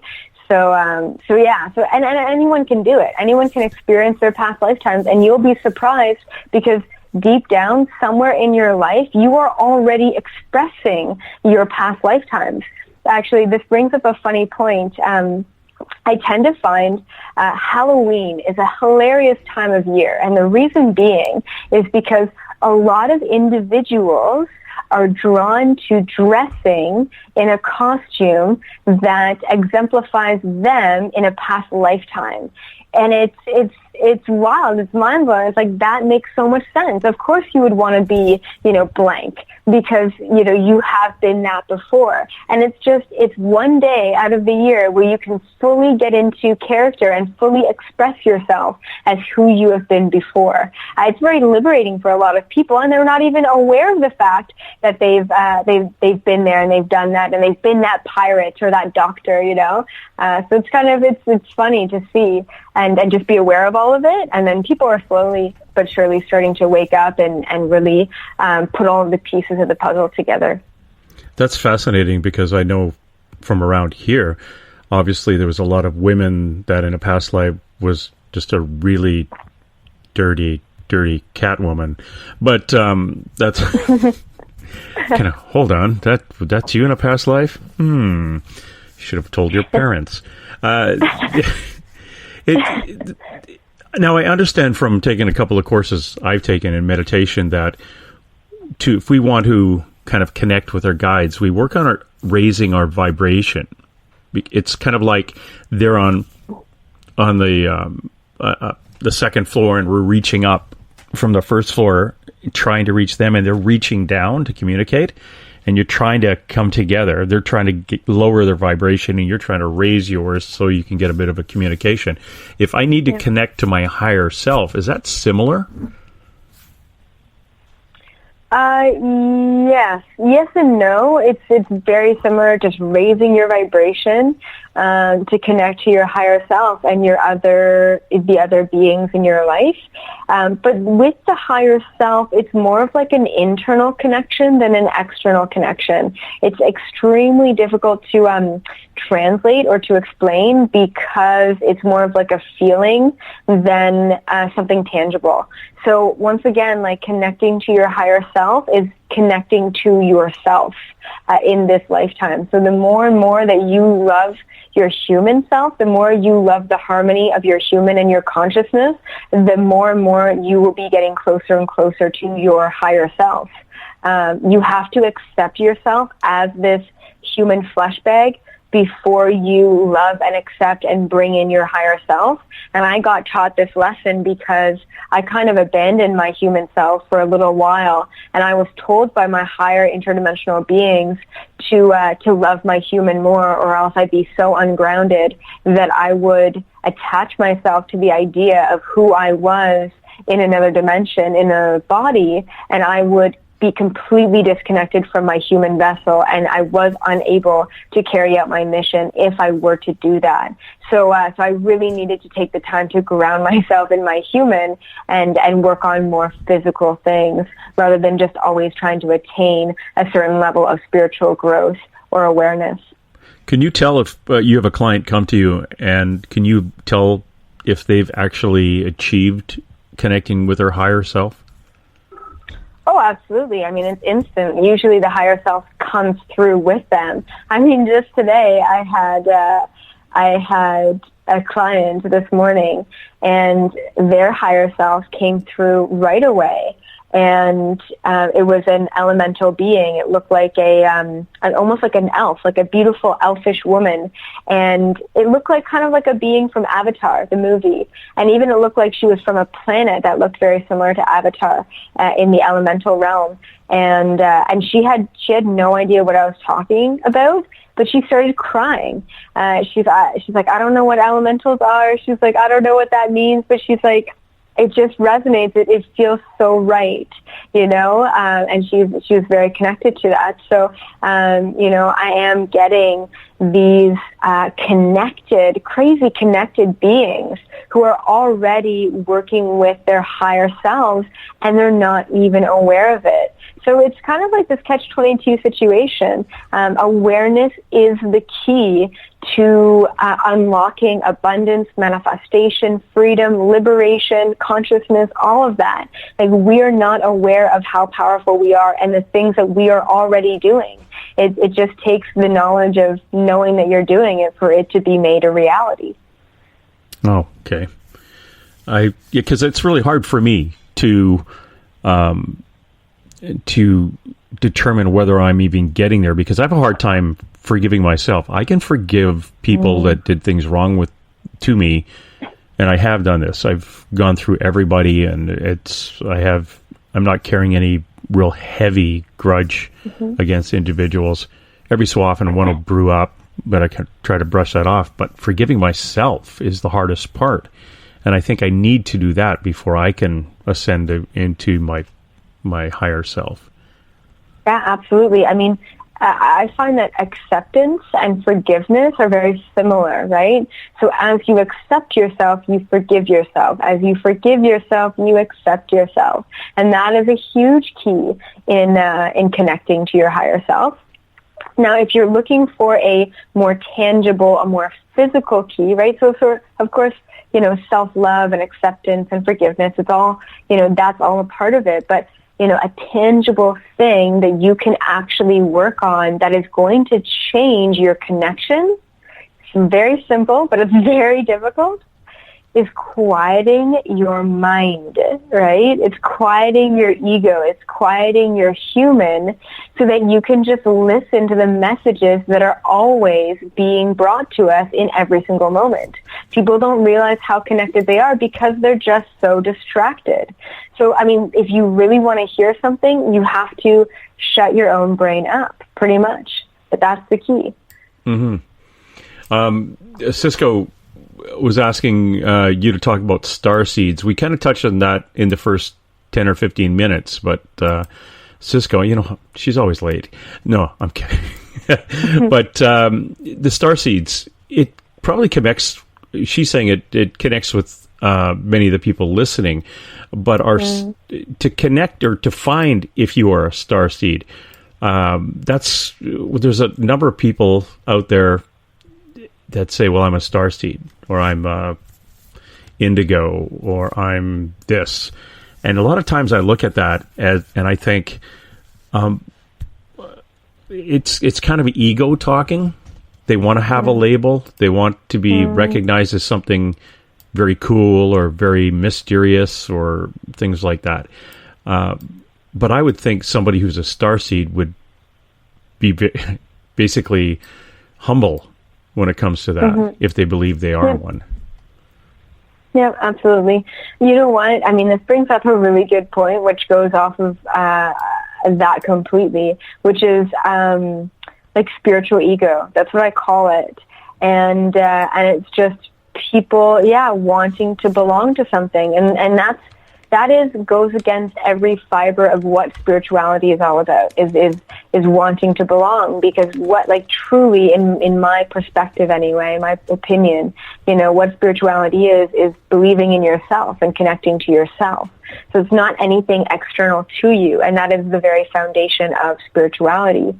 And so I do try and get away from labels, but at the same time, we also have to understand that humanity, society, understands things and conceives them through labels, through categories. It is how we have been bred. It's how we have been programmed to be, is well, if I am not you, then, and if you are not me, then who are you, right? And we need to conceive people through labels. So, I mean, it's this epic battle that we're constantly fighting, is how to conceive ourselves, and how does the rest of the world, see us.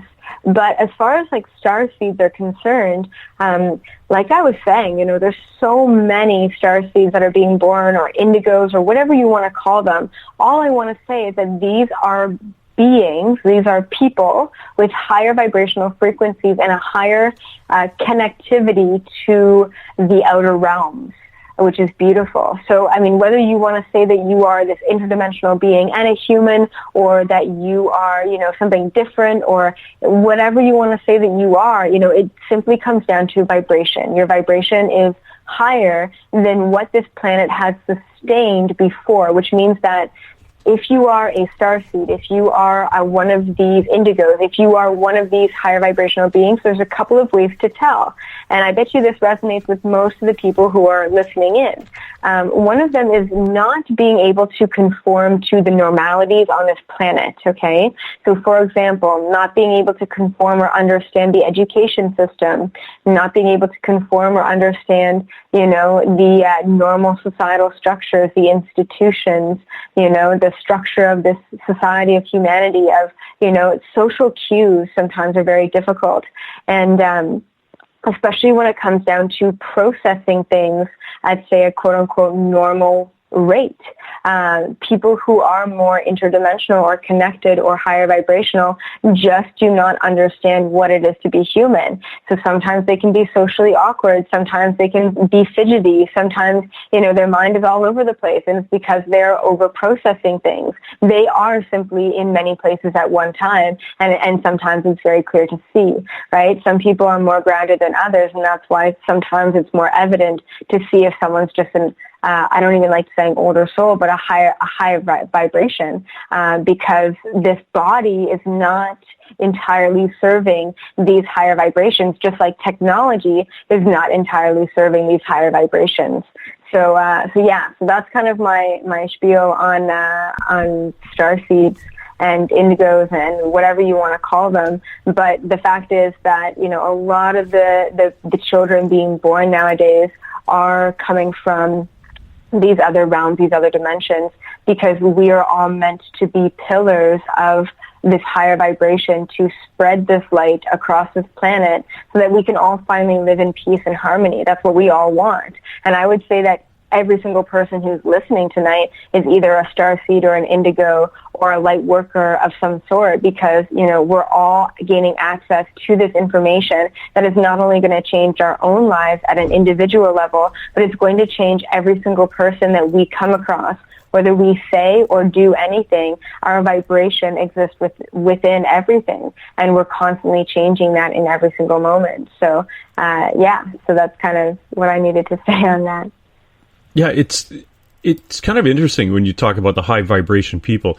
What is the difference between the labeled high vibration people when they talk about star seeds and indigos and fruit of the looms or whatever they want to call that, and an empath?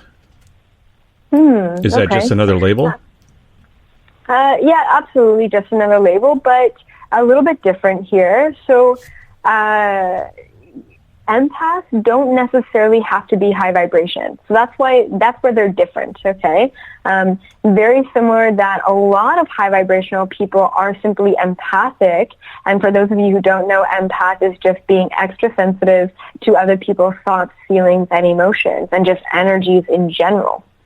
And so high vibrational people usually have a lot of empathic tendencies because they are just sensitive to energies and vibrations. But I've also seen lower vibrational people who are really hard on their luck, and they're empathic and they're picking up on everything, and it's making their situation and their life that much worse because it's really exaggerating everything in their life and to make it that much more difficult, So empathic people, they're just extremely sensitive to what's going on and the shifting energies on this planet. And that's why if you are an empath and you're listening to this, then this is your call to protect yourself, okay, to heal yourself and to give back to you. Because the biggest plight of an empath is giving too much to others and not enough to yourself. So that's definitely, kind of a message for everyone out there,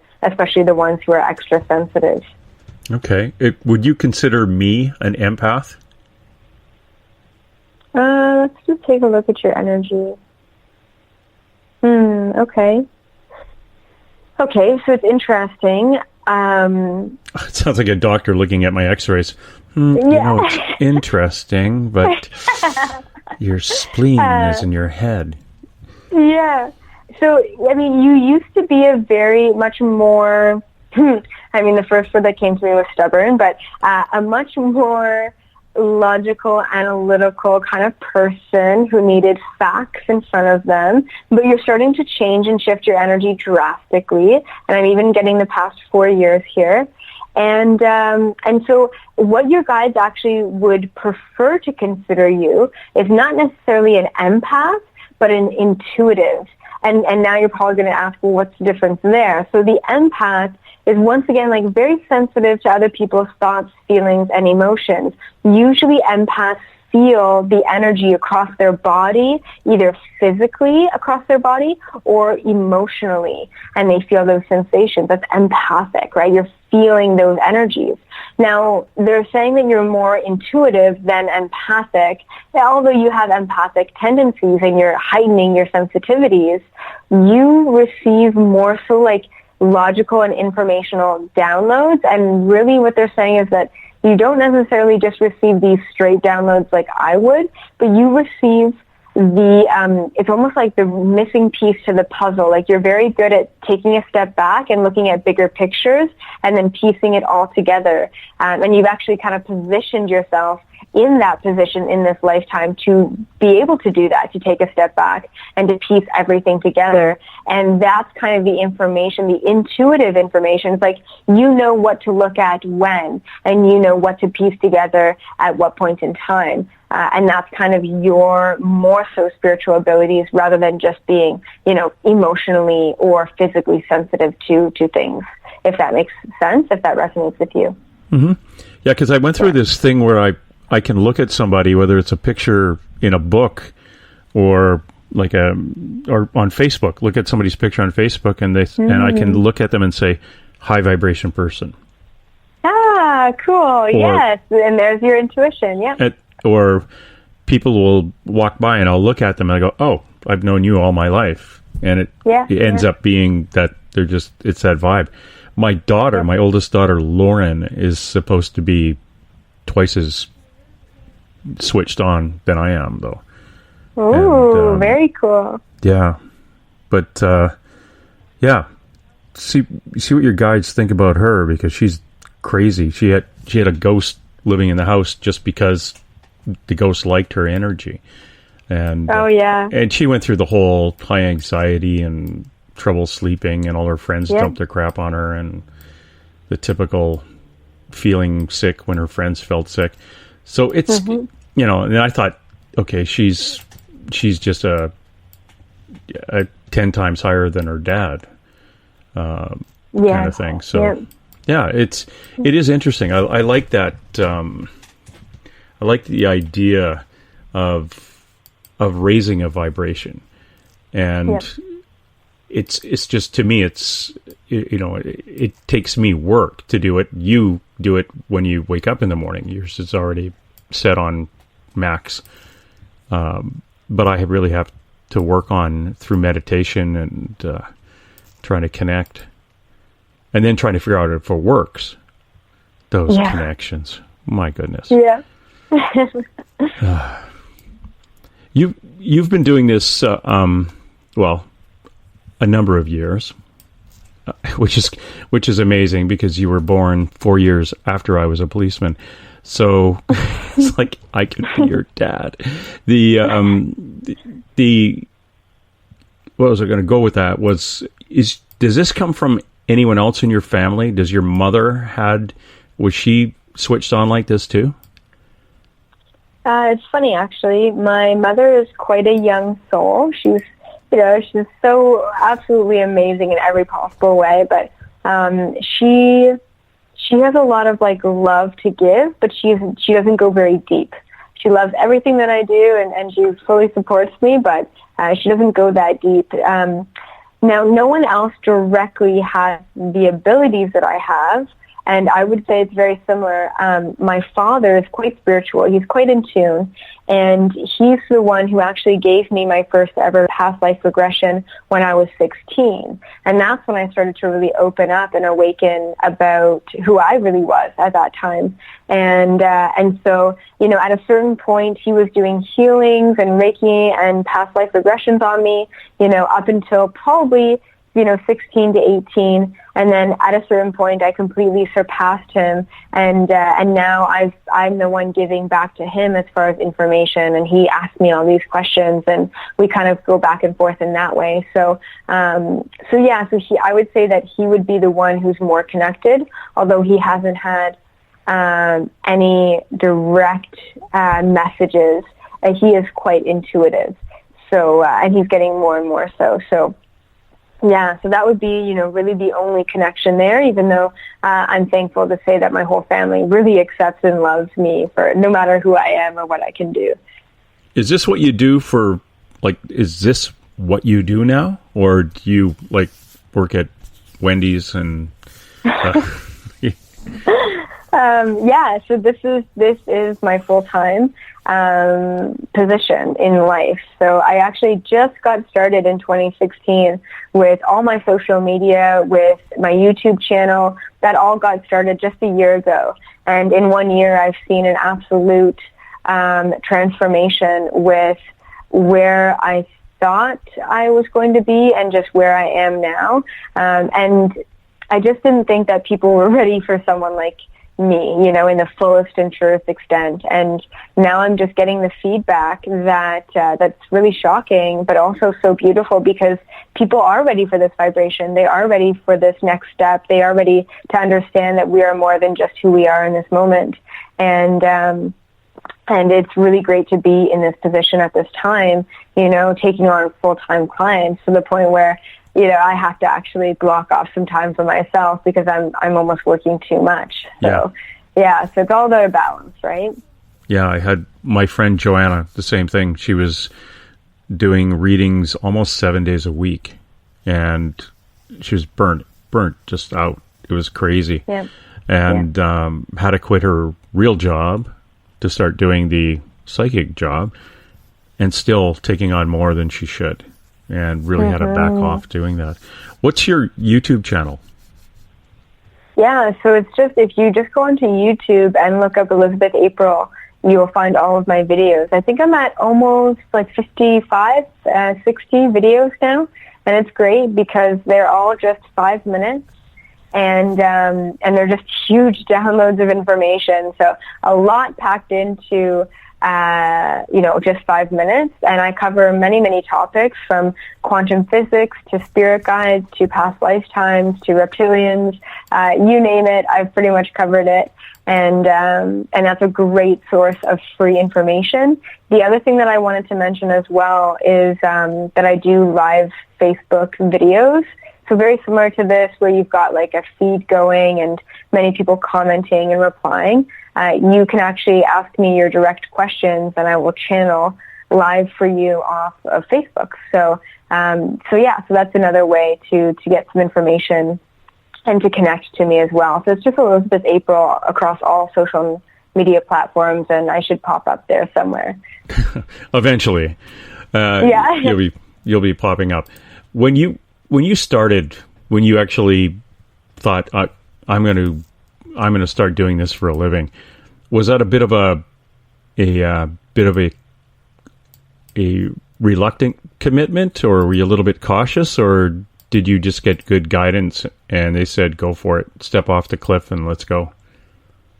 I mean, this is definitely something that I've wanted to do and have been working up to doing my entire life. So I've known that this is an eventual step for me doing this full time, but it was really the push in the right direction from my spirit guides, and it was essentially like a leap of faith to just kind of say, okay, I'm letting go of, this other position that I had here in this life, and I'm really, taking this leap and doing something that I'm passionate about doing. And to be honest, I've never been more abundant and more happy and more grounded since starting this, which is really fantastic. And I don't know, it's so fulfilling, the position that I'm in, and I'm so grateful every day for it. And that's why I continue to check in with myself, continue to, stay as humble and as authentic as possible. It is something that I think is needed for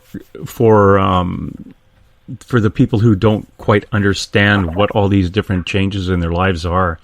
And when you run into those people and somebody like me gets asked a bunch of questions on it I can't answer, it's nice to have somebody like you to point them to. Mm-hmm. And the more of you are in the community and not running with ego, which I've run into quite a lot. It's it's a more of a pure. I'm getting just a picture of a creek with a moving brook with very, very pure, clean water in it, and it's just getting people to take a ride on that creek as opposed to fighting all the other ones. Like there are a couple of psychics that I've had on in the last couple of months. I'll never have back on again because of ego more than anything else. Yeah. And it just rubbed me the wrong way. And then I start wondering if that ego block is actually affecting what they're looking at. Oh, absolutely. Yeah, for sure. Right. It's tainting the information, and now the information is through a perception rather than just through a straight channel, a straight translation. So is that the hardest thing you find sometimes, is the translating what you're getting channeled? You know what? Not anymore, because I'm really good at quieting my ego, quieting my mind. It's like the only times that I feel my human comes through the information and kind of blocks the information is if I haven't eaten enough or had enough water, and my ego will come through, my human will come through, and that's the survivalistic tendency saying you have to eat, or you're really hungry, or you need to do this, and I'll say okay, but not right now. I don't need to do that right now. I need to focus on this information, and then I can go right back to channeling. So, I spent a very long time understanding who I was as a human to understand that my human doesn't aid me in channeling. It's my consciousness, and then my human aids me in translation. So it's like I have this really beautiful, really perfect harmony going on between my consciousness receiving the information and then my human translating the information. And it's actually, the translation is quite easy for me because, I've got a great vocabulary, and translation is just super easy for me. So I've done the separation. I've put in my time. I've put in my work. And this is why a lot of people tend to resonate with me over, some other psychics or higher vibrational beings out there. Interesting. As we come up to the end of the second hour, how are you feeling? Pretty good. Of course, it's quite late over here. It's 2 a.m. So I'm open. I'm open to stay on maybe another half hour. Okay. We can give that a shot. I'm going to drag you kicking and screaming on for another half hour. Oh, come on. then when we will let you go, and then we phone you right back. Yeah. It is interesting. I like the idea that you have got yourself out, and we talked about you traveling, and I want to touch a little bit more on that and the different things you've been speaking about, and what the message is that you're most in demand to answer. We've really got away from psychics who, again, read to see what Uncle Fred is coming through and things like that. And I think it's a good thing. I think you've expanded that into where you're supposed to go with the gifts that you have, with the tasking that you've been given by those big fellas in the spaceship, which is another thing I'm going to talk to you about. Those Zetas, the tall versus the short, the cranky short ones. Yeah. Because those seem to be the ones that, when I talk to somebody who's been abducted, it's always the short grays. Yeah, exactly. So, after the break, we can get into all of that. I love explaining the difference between tall and short grays. Oh, great. Because, if I had to make a difference, I would always stick with the tall ones because they're much better basketball players than the little ones that bang their head on the dining room table as they're chasing you.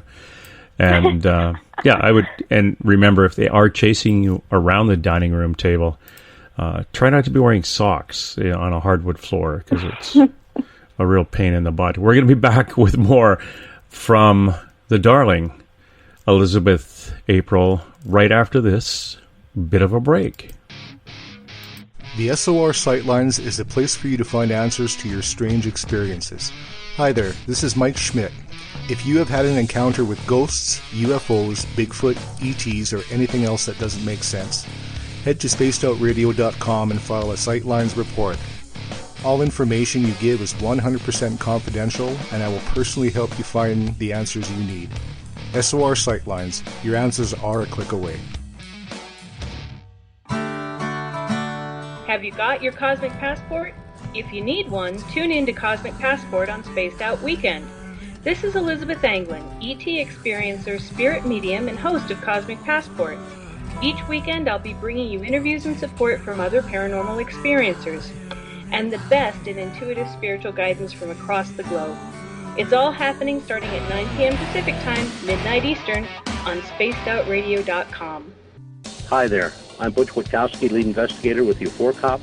On the final Monday of every month, you can listen to me and host Dave Scott on Spaced Out Radio's Strange Days. We're going to get to the heart of the matter when it comes to what's happening out there. People are seeing and experiencing things from ET contact to Bigfoot, and I want to hear about it. Your experiences are what we investigators need to help solve these unknown mysteries. So tune in at spacedoutradio.com to the final Monday of every month from Butch Witkowski's Strange Days. Visit purpleplates.com today. For over 40 years, the Purple Energy Plates have been delivering amazing results for their many customers. Inspired by the great genius Nikola Tesla, the harmony, healing, and energetic effects of the plates have proven over and over to be beneficial and often miraculous to thousands of customers. With their money-back guarantee and the many benefits, how can you afford not to get one? Check their site for daily specials and choose from their many energy products. You won't be sorry. Visit them today at purpleplates.com for mind, body, and spirit, and expect a miracle. This is your medium, Joanna, from Spaced Out Weekend, 2 mediums and a large. I would love it if you would come and join us with host James Tyson every other Sunday on Spaced Out Weekend.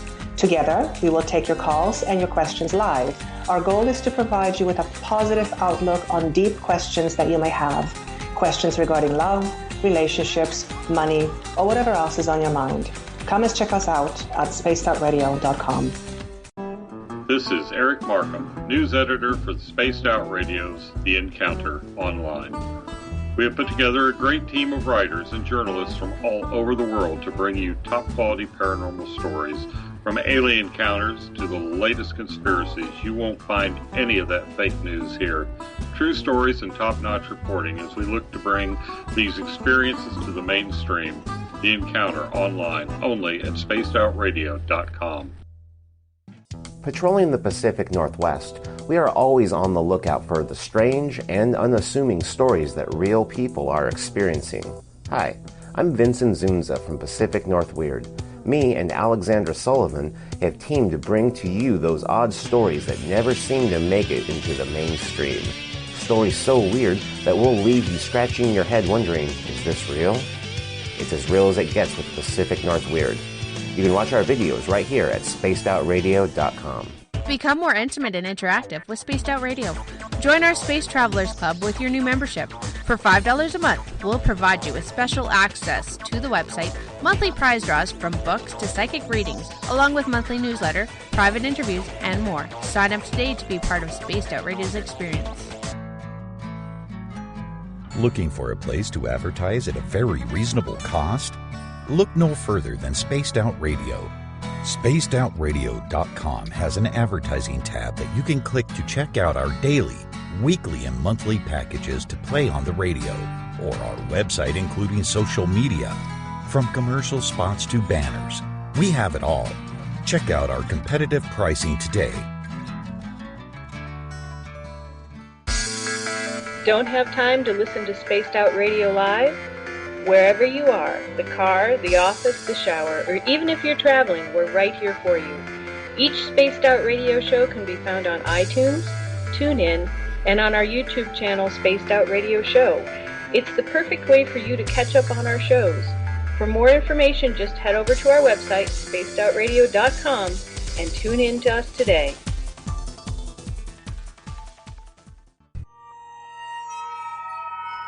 You hear footsteps in the empty room above you. A rocking chair begins rocking by itself. Don't be afraid of the things that go bump in the night. Reach for Spirit Storybox, the iPhone app the Huffington Post UK called the only ghost hunting app you will ever need. Spirit Storybox. The spirits are telling their stories. Are you listening? Strange creatures lurking in the night, the sounds of wood knocking in the forest, odd happenings right out of a fictional world. These are the reports I love. Hi there, this is author Ronald Murphy, and I would love it if you join me and Spaced Out Radio host Dave Scott the second Wednesday of every month on our journey into the unknown land of cryptozoology at spacedoutradio.com. From Mothman to Frogman and everything in between. Hey, they don't call me the crypto guru for nothing. Did you know that Spaced Out Radio runs 7 days a week? Hi, it's James Tyson from Spaced Out Weekend. Every Saturday and Sunday night, starting at 9 p.m. Pacific, midnight Eastern, you can join me and my guests for some great chatter about what's going on out in the universe, or even in that dark part of the basement you really don't want to go back into. Well, let's find the answers to your experiences together. So come on up to Uncle Jimbo's cabin on the weekend. For more information, look us up at spacedoutradio.com.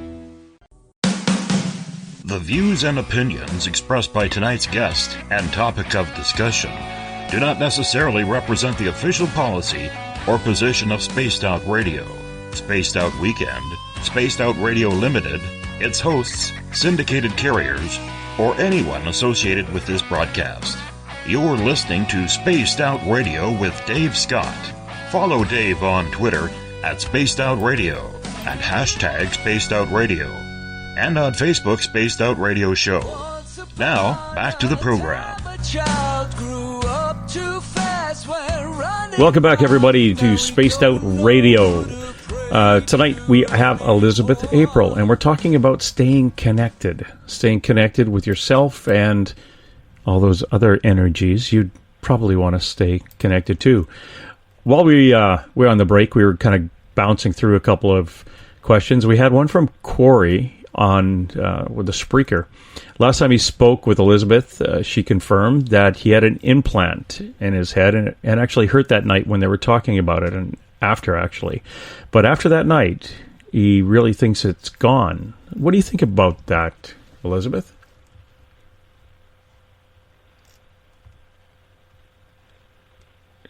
Elizabeth? Yeah. What do you think about that? You keep cutting out. Oh, sorry. Okay. What do you think about that? So I had a session with Casey actually, and can you hear me? Yeah, this question is from Corey. Corey. Okay, cool. Okay. So I had a session with Corey, I read his energy last time, and let's just take a look. And he's talking about, wondering if the implant is still there or not, after we spoke. So 1 second, let's take a look here. Okay, great. Okay, so it's not necessarily the fact that it's gone or removed per se, but it's the fact that it has it's no longer active, right? And that's kind of what they call it, is that it's been deactivated. So it's no longer actively doing what it needed to do, which is good because there was some sort of completion in whatever was said or whatever was channeled last time on the air for Corey. So yeah, absolutely. I think you're bang on the money here where there's some sort of completion and the chip is no longer active. So it's no longer doing what it was doing before. And that's a positive thing. That's a good thing. And actually that leads us into what we were talking about before, James, with the difference between tall and short grays. Yes. And a lot of the abduction and the experiences that people have had on this planet with being abducted have a lot to do with these short little grays. And I can absolutely confirm that they are very unemotional, very logical, not very compassionate or empathic whatsoever.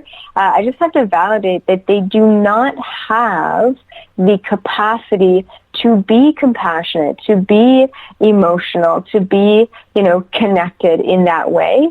And that's why a lot of people say that they have quite, frightening or awful experiences with them because, they really couldn't care less about where you're at, They have a mission to complete, and that's what they're doing.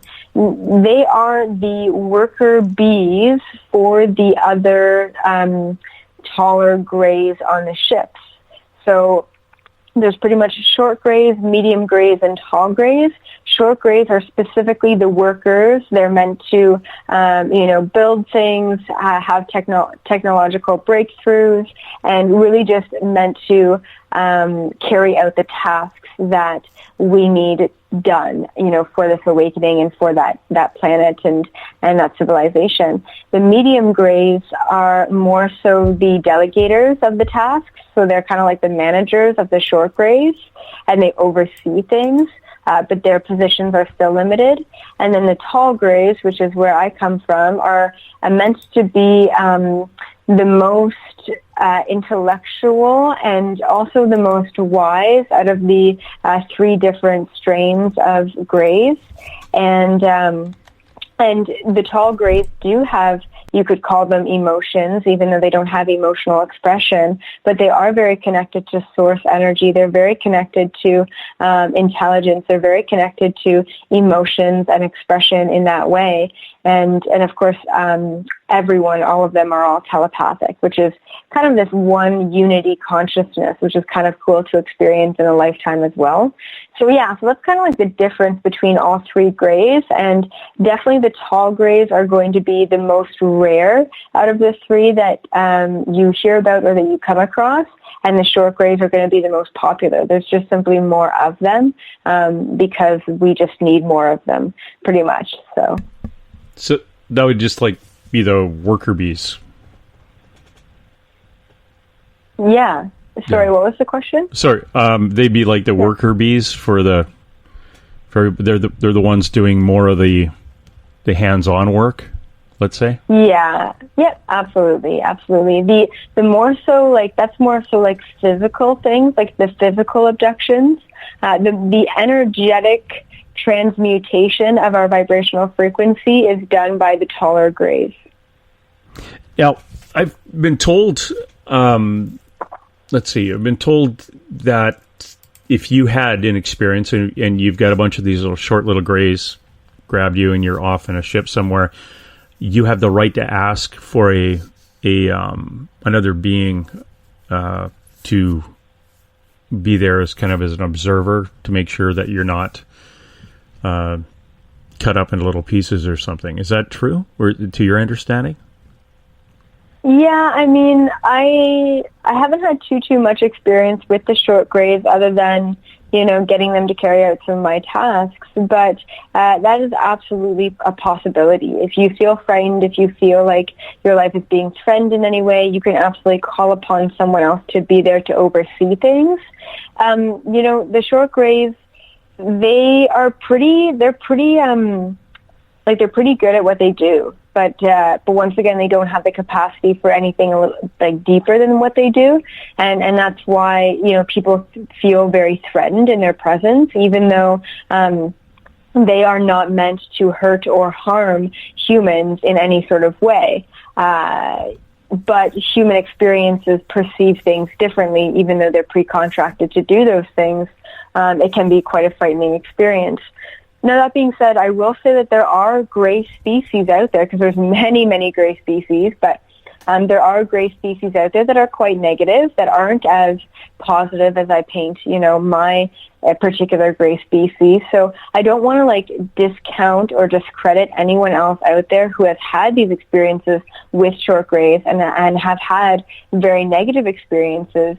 And I have personally not heard of any sort of torturing experiences with grays, but some people perceive things differently. And once again, there are different species of grays out there who absolutely have been more negative and destructive on this planet than the species that I necessarily come from.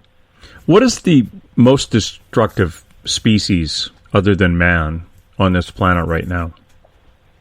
Oh, I mean, on this planet, it's tough to say, but it's tough and it's clear at the same time. If you want to say physical species on this planet, I would say absolutely the reptilians. They are very destructive and very unempathetic and very almost hateful towards and spiteful towards humanity as we know it. So they've been trying to control us for a very, very long time. Wow. Yeah. And someone else I was talking to when I was telling them that my DNA only went back 30,000 years, and that was the last time the only trace of it, or that's when it started. And they said, "Well, don't you know you're part reptilian?" I thought, "Drat! I thought those were the nasty ones." Yeah. So try not to worry, because there is always positive and negative in every single species. So even though, reptilians are prevalent, they're pretty much everywhere on this planet, and their main goal is to suppress this planet, it doesn't necessarily mean that all of them are the bad guys, that all of them are working for the dark side. That's not true at all. So just kind of keeping an open mind and understanding and realizing that there is positive and negative to every species, and that, there are different aspects of yourself that you pull from all of these different lifetimes that we've learned and that we've come from. And in a sense, we all have reptilian DNA within us. That is part of our hybridization. We have the reptilian brain. We have the fight or flight mentality, and that specifically comes from, the DNA coming from reptilians. So technically, we are all hybrids. Drat. That's probably why I like slithering out onto a nice hot rock somewhere in the sun. Hey, one of the questions comes through the chat here in Spreaker is asking if you've had any kind of experience beyond this universe, and not into referring to parallel universes, which is contained within the massive universe. Okay, yeah. I mean, to be honest, no, I haven't really stretched myself that far to go into other universes.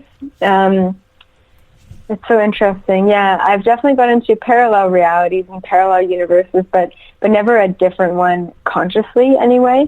And the reason being is because I have to be very careful about how far I go and how far I leave my body. Because sometimes if we go too far, the cord that attaches our etheric astral selves to our bodies can get cut. It can get snipped.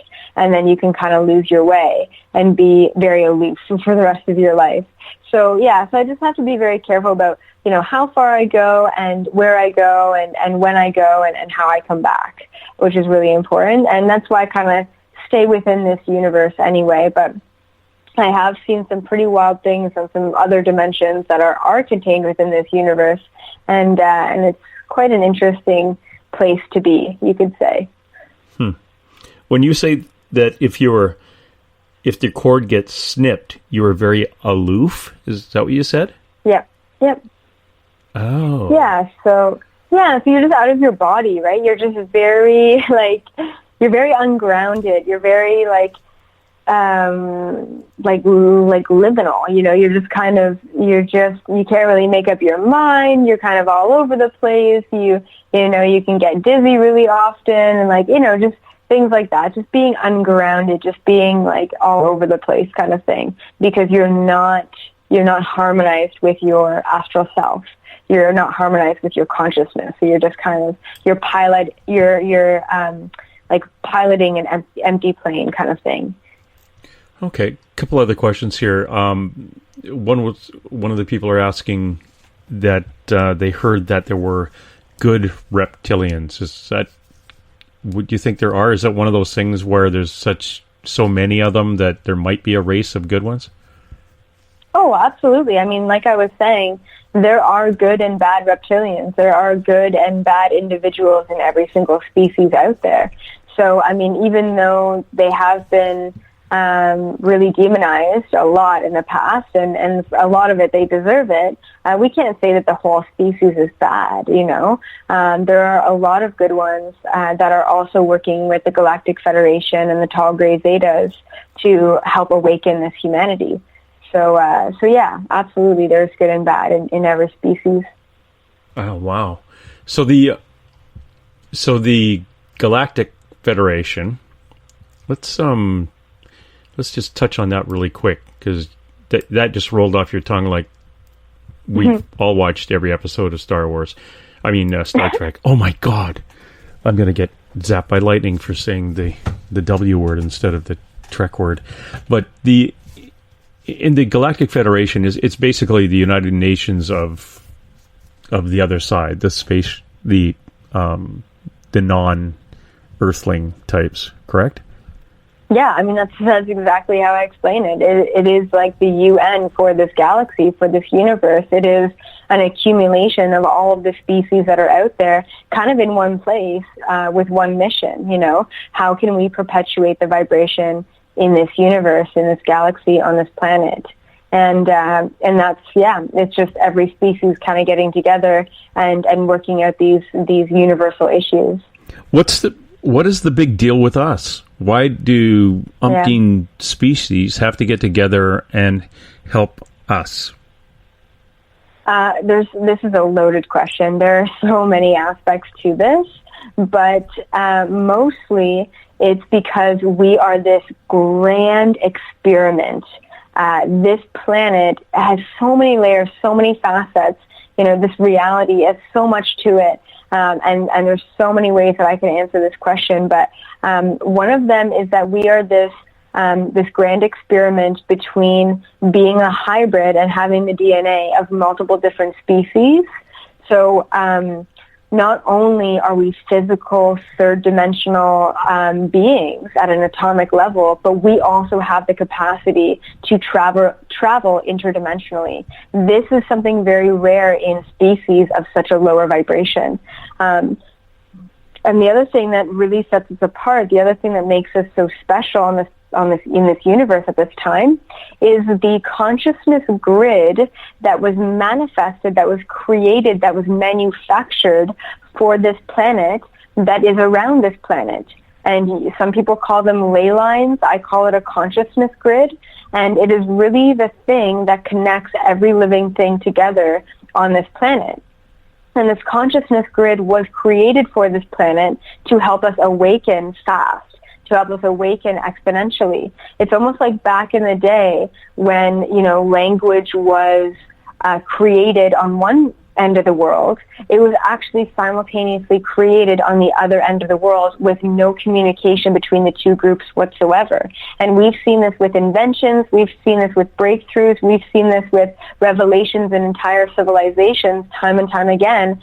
And what is connecting these civilizations? If it's not direct contact, if it's not communication, what is it? It's this consciousness grid that we are all connected to. And if this grid, if this grand experiment actually plays out like we're all hoping it will in a positive way, then this is also an experiment that will take place in many different locations within the rest of the universe. So, I mean, this is really... everyone, all these beings are on the edge of their seat to see what humanity does next and, what we can do within, given our capacity and given this new information. So, yeah, so it's an exciting time. One of the other questions come through is, what is source, or what do you believe it is, or what have you been told it is? Yeah, so absolutely. So source, I mean, I just call it like source energy, universal source. It's what other people would define as God, you could say. And it is just one energy that exists within every living thing. Now, this energy isn't just an object. It's not just, there. It's actually intelligent. This energy is conscious, it's aware. And when we leave each and every dimension in this universe, we rejoin source energy, which is, technically at the center of the universe. And once again, with living within any and all living things within this universe. And so it's pretty much just a collective of every single consciousness within this universe existing within one source energy, without individuality, without, an individual body. It is just free form energy, one and everything and nothing all at the same time is what I would consider source energy to be. Now, what do you consider angels to be? Okay, so angels are simply... whether you're religious or not, angels do exist. They are simply angelic beings that exist from the 8th and the 11th dimensions. And, they are exactly that. They are beings of beautiful white light. And they visit us and they help us. They're very similar to Palladians in their vibrational frequency. And they could be spirit guides. They can be guides for humanity. Many different kind of aspects of angels, but very similar to Zetas or any other interdimensional species. That's kind of why they're around as well. What is there a separation between what we know as the archangels to lower angels? Yeah, absolutely. It's just kind of like a hierarchy. The archangels are more so like a larger vibration or a higher vibration. And I really don't like saying higher or lower vibration because once again, it's a separation and, beyond dimensions, there is no separation. But, technically these archangels have a much higher and more powerful vibration than, say, other angels who are just those beings existing within those dimensions. Okay. That's very interesting. And yeah. Do you have the opportunity to kind of sit down and write a bunch of questions thinking, well, I think this would be really good to ask? Or is this information just given to you as it comes through? When I first stepped into these direct channeling abilities, I was asking about pretty much everything. Oh, why this? Why that? What's going on here? What's happening to the planet over here? And it was really, interesting and intriguing, but it's too much. Too much information is not a good thing either. And so now I just let the information come to me. I really hardly ask anything nowadays, and I just allow things to divinely flow, or I allow messages to come into my reality to show me what needs to be said or what needs to be done in that way. Interesting. That's really cool. I just want to do that. That would be fun. I say it would be fun, and I want to do it because I don't know what it's like. I'm pretty sure it's kind of spooky at the front end when you're this thing all comes on at once. Yeah, maybe at first, and then you just kind of get used to it. Yeah. I see dead people, and I kind of get used to it. Yeah. So, do you see dead people too? Can you do the ghost thing? Yeah. Yeah, absolutely. I mean, that's kind of how I got started when I was a kid. I would see spirits walking around everywhere. So, and that's kind of how I was tapping in at the time. And I also saw that some of the spirits that I saw were angels as well. So I was raised in a Catholic home, so I instantly thought that the beings who were talking to me was God, and that the spirits that I saw were angels, because that's all I had been led to believe, when I was like 10 years old. So yeah, I kind of had to reprogram myself and really understand what I was seeing and what that really meant. And I help spirits cross over to the light all the time, because spirits tend to get stuck a lot of the time in this realm because they haven't let go of everything that they needed to. Yeah, it's one of those things too. If you, it again, based on what you're taught as a child, you could see the ghost of some poor guy who didn't cross over and think, "Oh, that's a demon. I've got to run." Yeah, yeah, exactly. Yeah, there's a question coming in. Do you think yourself as more mind or heart based, like spirit or soul based? Yeah, I would absolutely say that. It's difficult, but I would say that I'm more mind based over heart, and I know that that's it's tough for like a healer or a spiritual individual to even say that. But it's definitely my ET side that comes out in me. I'm much more intellectual. I'm much more logical. It makes a lot more sense for me to structure things and to organize things in my mind rather than just to feel everything all at once at an emotional level. It's too much for me. Emotions, attachments and emotions, I just don't understand in this lifetime. And that's why, the relationships in my life are very...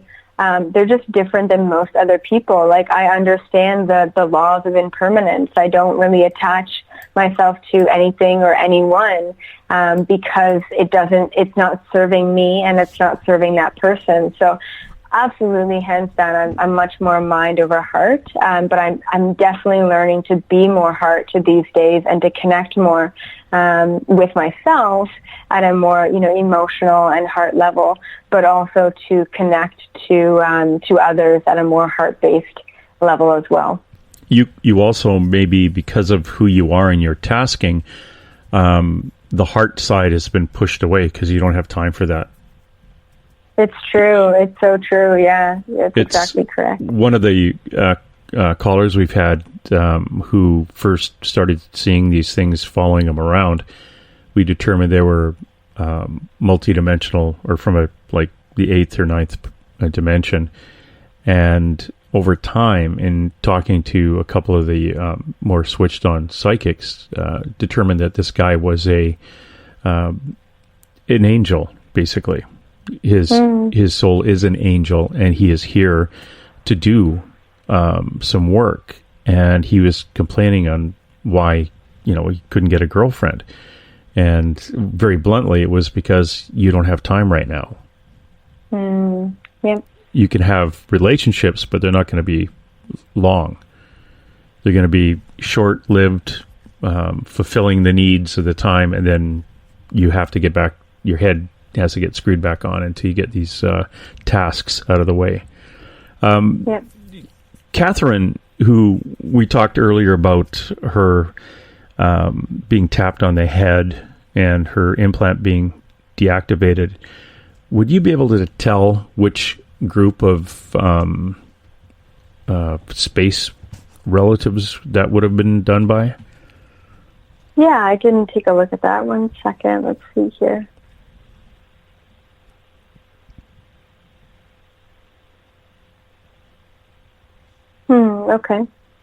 Okay, so interesting. I'm hearing a response here, and I see that it was indeed the Greys who initially implanted her, and I want to say it was medium gray, not tall, not short, medium. And then the interesting thing about that was it was really the contact through Palladians that the chip was implanted in the first place. So it was like the Palladians sent out the work order, and then the Greys were the ones who actually did the work. But it was essentially a call from her Palladian soul tribe or her Palladian soul family who asked for that to be done. And it seems like it's something that, once again, was pre-contracted to be done in this lifetime. Wow. Yeah. Well, there you go, Catherine. So Palladians ordered the Greys to do it. So you can't blame everybody, just two groups. How many people do you think out there have these kind of implants? It depends. I would say at least, I would say anywhere between like 25 and 40% of society on this planet. Okay. Do I have one? Let's take a look here, James.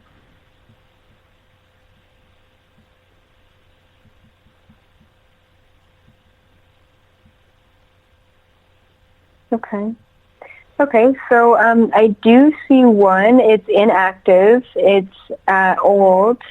It looks like it was implanted in you at a very young age. And I actually see it right behind your right shoulder. So it's kind of like, exactly that. Like right behind your right shoulder is where I see it. But once again, it's inactive. It's old technology, and it is just really old. It's been inactive for quite a long time. So nothing to worry about there. And once again, I'm not getting any sort of malice intent here. It was more so just to track your vibration to make sure that you are on the right path. Okay, cool. So it's probably what that thing shows up on X-rays, and it's all big old tubes. That's really old. Yeah. Dawn Goodwin was asking, could you tell if she has an implant? And because doctors picked up a small something and wanted to remove it, and she heard it could be dangerous to remove it. Is that true? Okay. It depends on the implant, whether it's dangerous or not. If it is active, it can be very dangerous to physically remove it. If it's inactive, it will literally not affect you whatsoever if you remove it. The only thing that I'm hearing that if it is active and you remove it, it's going to get you really sick. Like that's what it's going to I'm getting the comparison of like pulling the plug on your computer and not properly shutting it down. That's pretty much what it's like. So it's like you're pulling this chip out forcefully, and it hasn't been able to shut down the harmony or the connection with your energy. So it can actually make you quite sick. It's definitely not life-threatening to take it out if it's still active, but it's definitely not a good thing either. Now, as for her in particular, yeah, absolutely. So I do see that is an interdimensional chip, and and they're saying that it's okay for it to be removed if you so desire, but it's also not hurting you, and it's okay for it to be removed because it is inactive, and you wouldn't have found it, or the doctors wouldn't have found it if it wasn't meant to be found. Let's just leave it at that. Okay, cool. That's good to know. Yeah.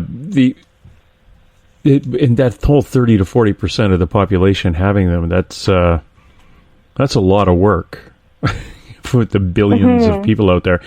To monitor that and see who's got one, or do updates, and my gosh, that's I just think of the paperwork and it's overwhelming. But also to monitor somebody's vibration to see if they're on the right track. That's of interest. If they weren't on the right track while they're being monitored, what could the happen to them? What could these beings do? Show up and kind of knock them on the head and spin them around and point them in a different direction? There's definitely like protocols and procedures. It depends on each person's vibration. But it is kind of like, yeah, they will be like pointed in the right direction or guided, or, you know, there will be a wake-up call for that person if they're not necessarily on the path that they are supposed to be on. Those usually come in the little bits and pieces of like a minor heart attack or a transient cancer, or, you know, getting cancer and then it going away or being cured of it. Yeah. You know, I mean, all part slap of it. in the head. Yeah. Freak accidents, you know, like it's all part of this shift and an awakening. Yeah, I was in a really bad accident when I was 16 and 2 children were killed in the other car. And I actually saw the spirit of like a full body apparition of the child from the other car following his dad in the hospital. And I often look back and I used to think, you know, if I slept in for 2 seconds longer, if I left 2 seconds later, it all comes down to the split second in time that we came in contact with each other. And, you know, hindsight, you would go through whether I would, you know, brush my teeth for a half a second longer. All these things you think of would have avoided the contact at that specific time at that location, and his children would have lived.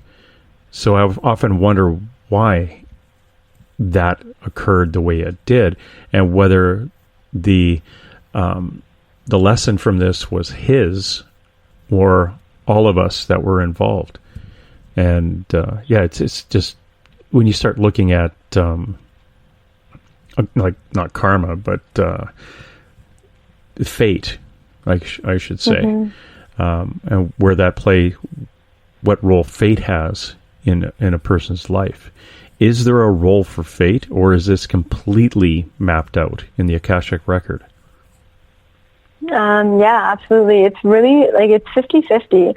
It's half predestined contracts and half, you know, free will and what you create in the moment, right? So the beautiful thing about being human is that we do have the free will to create anything that we want to create in any moment, even if it goes against our predestined contracts. So, but I will have to say that in a moment like that, an accident like that, that was all predestined for you. That was meant to happen. There was absolutely some karma involved in all of that. And there was also some completion involved in some of that as well. And that's when like a past life regression really helps completing some of that information of why that happened again or why that happened in this lifetime. But, you know, it wasn't just one of your karmas involved. It was all of you. Each one of you involved was involved in that accident, was involved in that karma. So, yeah, we're all co-creating what we need in this life together. Wow. Yeah, it is kind of, again, you're trying to come back to the connecting, not only connecting to our higher self, connecting to others, connecting to spirit, but connecting to who we were, not even who we were, who we are, and what experiences we had in those past lives, and what experiences we will have in our next life. A lot of the listeners that I have are, you know, we focus down, are interested in what is going to happen around us with, you know, in the next 6 months or the next year. And when I say around us, I don't mean around our house. We're expanding to what's going to happen around the planet and how we're connecting to that. Are we going to get punished by those people paying attention to us and watching us, or those beings paying attention to us from outer space, by they're just going to let us kind of screw up the banking system and screw up the planet, or are they going to step in? And if so, how and when? Yep, exactly. So, what do you think, Sleepyhead? Sorry, it's like almost 3 a.m. here. I know. Yeah, like, you know, it's there's only so much that you can step in and intervene, when it comes down to it. We, as beings of light, we have to let people stumble and fall and scrape their knee and learn the lessons that they're meant to learn, in this lifetime. That's really what it comes down to. Should I be moving to a farm inland and away from the coast? As far as the major shift? Yeah, what's going to happen? The shift and everything?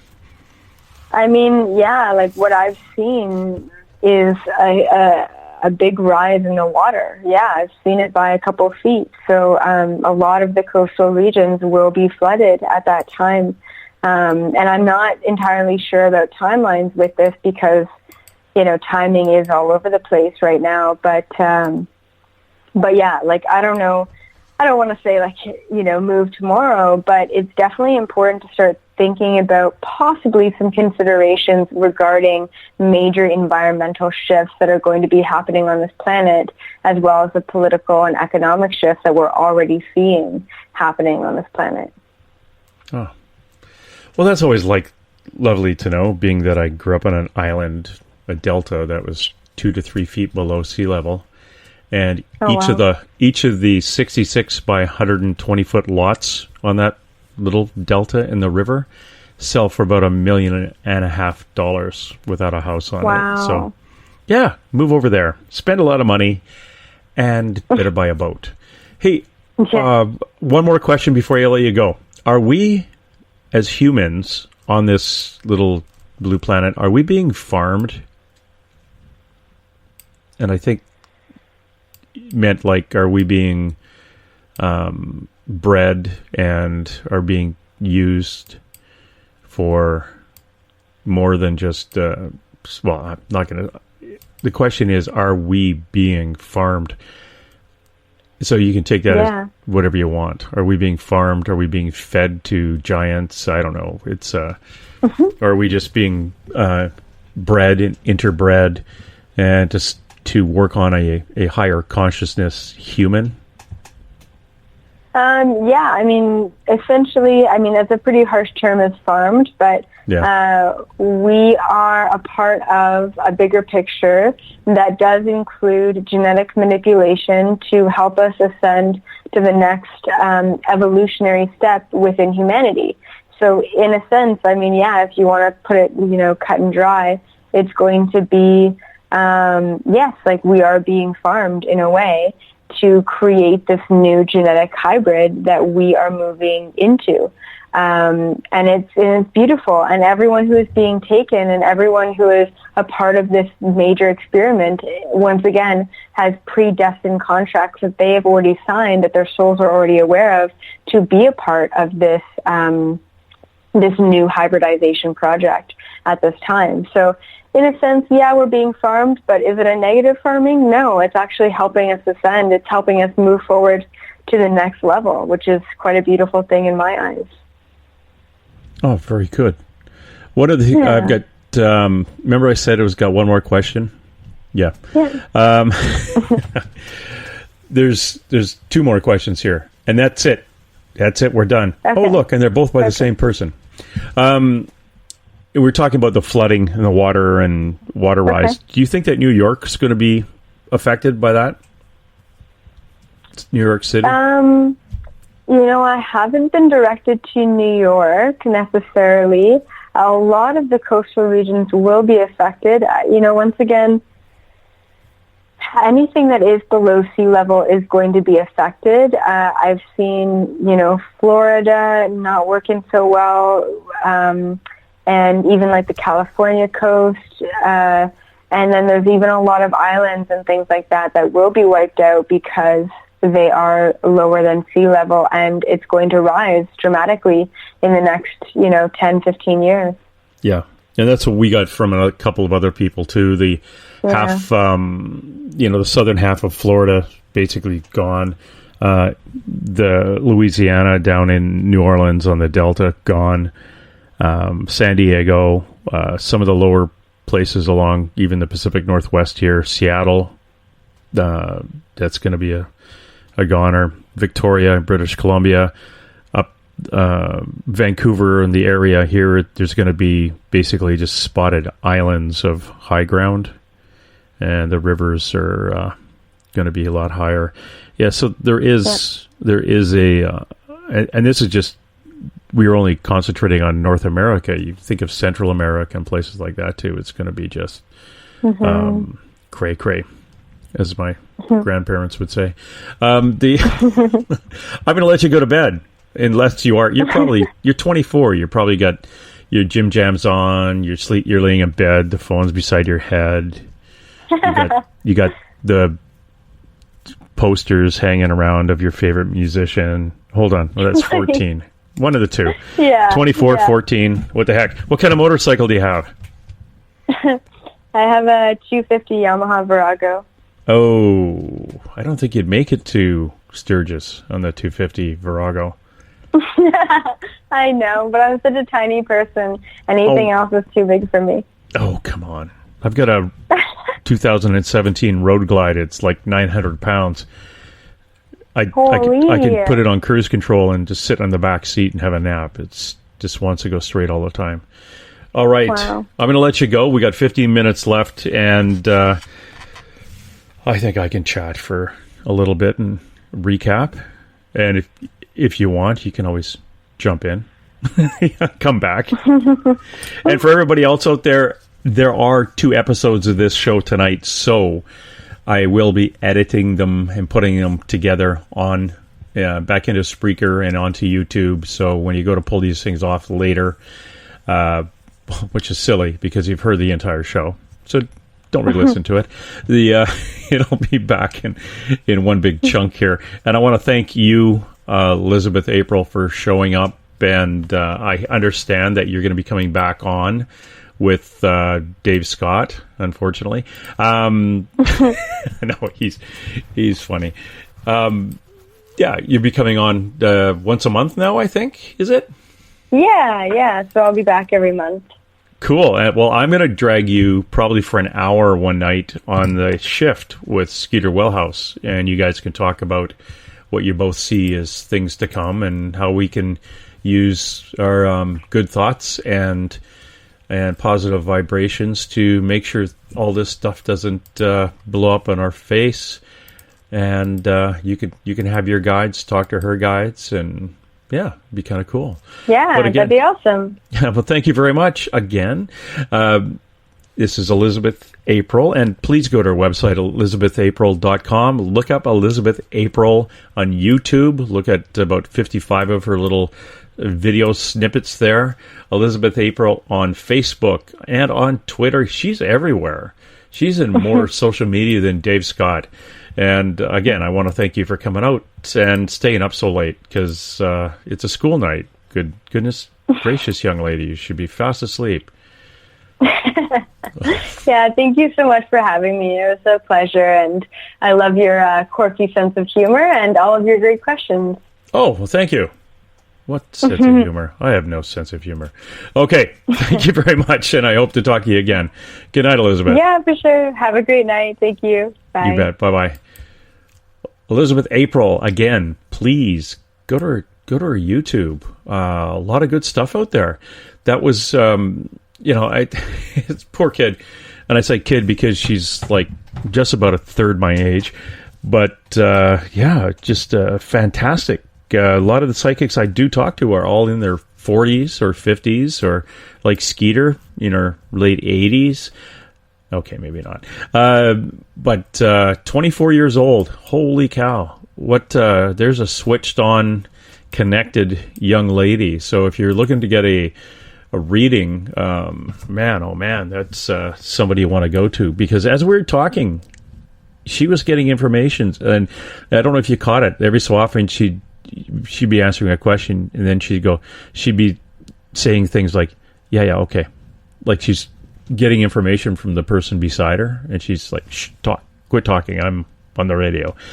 And then it comes through. So that's a pretty slick channeler when you are in the middle of a conversation and you start getting downloads that quickly.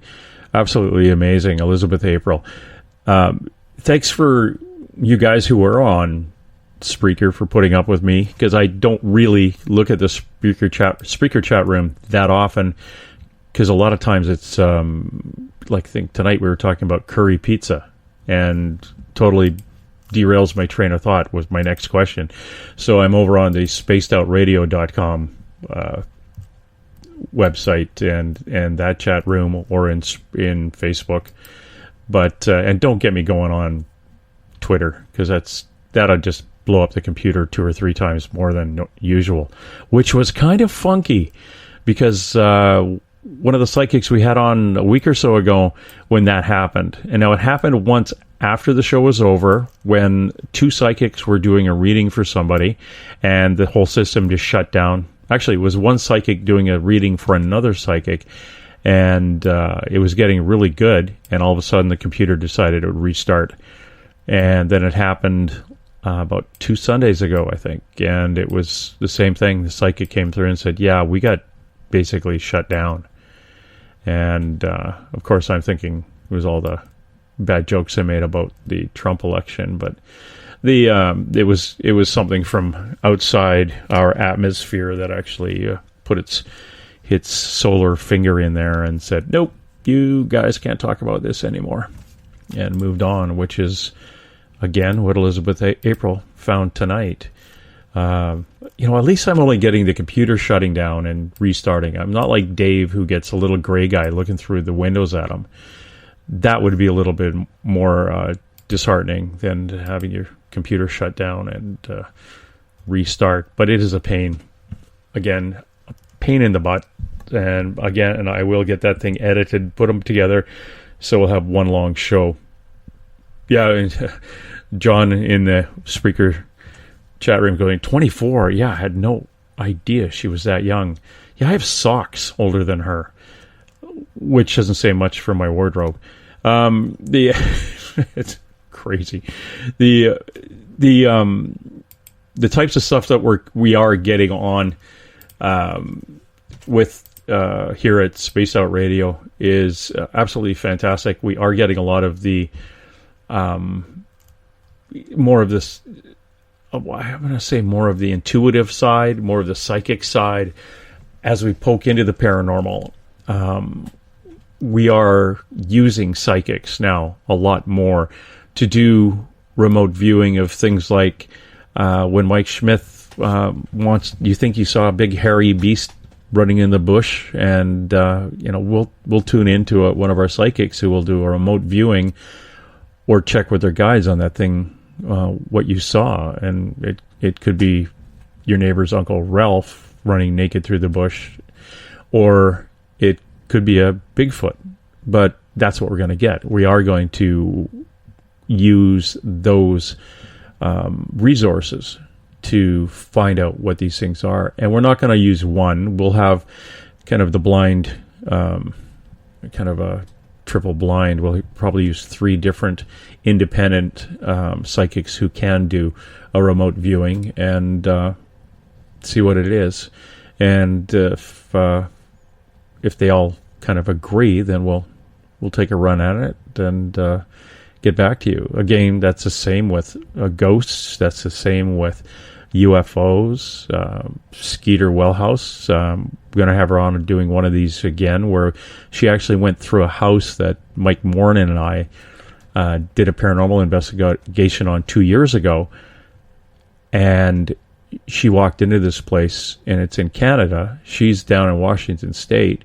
Described the house perfectly as she walked in, and right down to where the washing machines and the wash tub were, and then identified that were 5 spirits in the place. Got names on 2 of them, and the little kid just name was Baby Girl, but crossed 4 out of 5 of them over while we were on air, and we're going to do that again in a couple of months. There's some other really good paranormal investigations that Mike and I have been on. Dave has been on, and we're going to reach out to a couple of other groups, some down in the U.S., legitimate paranormal groups that have encountered things in residences, and those spirits are still there. So I think we'll have them on, and we'll have Skeeter do a remote view at those locations and see what is found and how accurate everything is. It was absolutely fantastic, and this is the way I believe a paranormal investigation should be done. Eric Cooper and the guys at Forest Moon Paranormal, look those guys up. If you have, I don't care where you are, if you're down in the southern U.S., if you're in Australia, New Zealand, the Netherlands, wherever you are, phone them up or send them an email, and they'll send somebody to the location to a remote view and see what's in there. Absolutely fantastic. And this is, there's no horsing around with 3 hours of somebody wanting to know the spirit's name and trying to have them come through. You'll already know the name when you get there. You'll know if they want to cross or not. Heck, if you may have crossed them before you even do the investigation.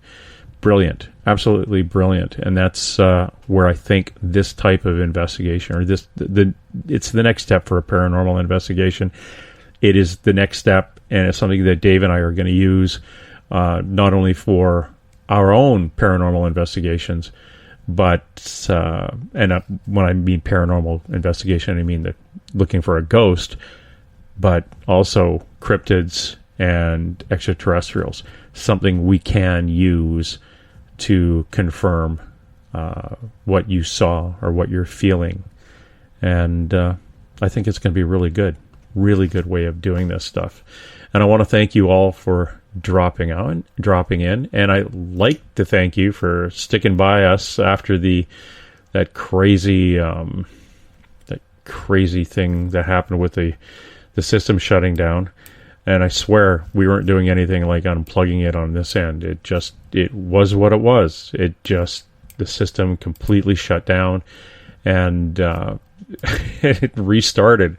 And if you were wondering what this looks like, I've got I've got two computer screens here going, and a number of websites up, and all of a sudden everything it almost went like one of those 1960s TVs that faded away to the little dot in the middle of the in the middle of the screen. But it was the weirdest thing to have those things happen. Absolutely bizarre. But again, thanks very much for dropping in. I'll be here until Monday while Dave is in Boston doing his thing. And Dave will be he's over there at a Paracon speaking. Tomorrow night, tune in. We have Near-Death Experience with Yvonne Sweden. Followed on the weekend, actually on Friday, Mary Sutherland comes in, talks a little bit more with paranormal. And on Saturday, we have Cisco comes in, and we're going to talk about, ghosts and the stupid way some paranormal groups just leave them hanging. But again, that's on Saturday on Spaced Out Weekend, and then that's followed by 2 mediums and a large on Sunday. So a bunch of stuff coming up. And for you and all your friends out there, pass it on. Catherine James, she's really busy making sure that everybody knows that we're out and about, and which is she's really good at making people aware that Dave is out and about. I think he's been sending her maple syrup or something down there, and I may have to start doing that too. Drat, have to bribe Catherine to get her to do some of my fancy social media here too. What the heck? What can we do, Catherine? What can we do? I will be back. I will be back tomorrow after I do my editing and my pasting and all that other stuff I have to do. So good night to everybody on Spreaker, in Facebook, around the world, 160 countries. Thank you, United Public Radio Network. And for everyone out there, anybody just tuning in as we leave, I still want you, please just keep an open mind, because we all love you. Well, most of you. All right, that's it. Let's roll. And hey! Let's be careful out there. Far over the snow, what are those voices? They sing as they go. What are those voices? Look up for the mountain. Because somebody hide, somebody better hide on through the hill, like a pack of angry wolves on the trail. We are after you, dead or alive. We are out to get you, dead or alive. And forget your soul. If you're the one, better run away. Son, you are done. Throw your gun away. Here come the Mounties to get the man they're after now. On through the hill, like a pack of angry wolves on the trail. Dead or alive, we are out to get you, dead or alive. If you're the one, better run away. Son, you are done. Throw your gun away. Here come the Mounties to get the man they're after. No! I see dead people. I'm sorry, Dave. I'm afraid I can't do that. Dave's not here! Headline edition, July 8, 1947. The Army Air Forces has announced that a flying disc has been found and is now in the possession of the Army. Army officers say the missile, found sometime last week, has been inspected at Roswell, New Mexico, and sent to Wright Field, Ohio, for further inspection.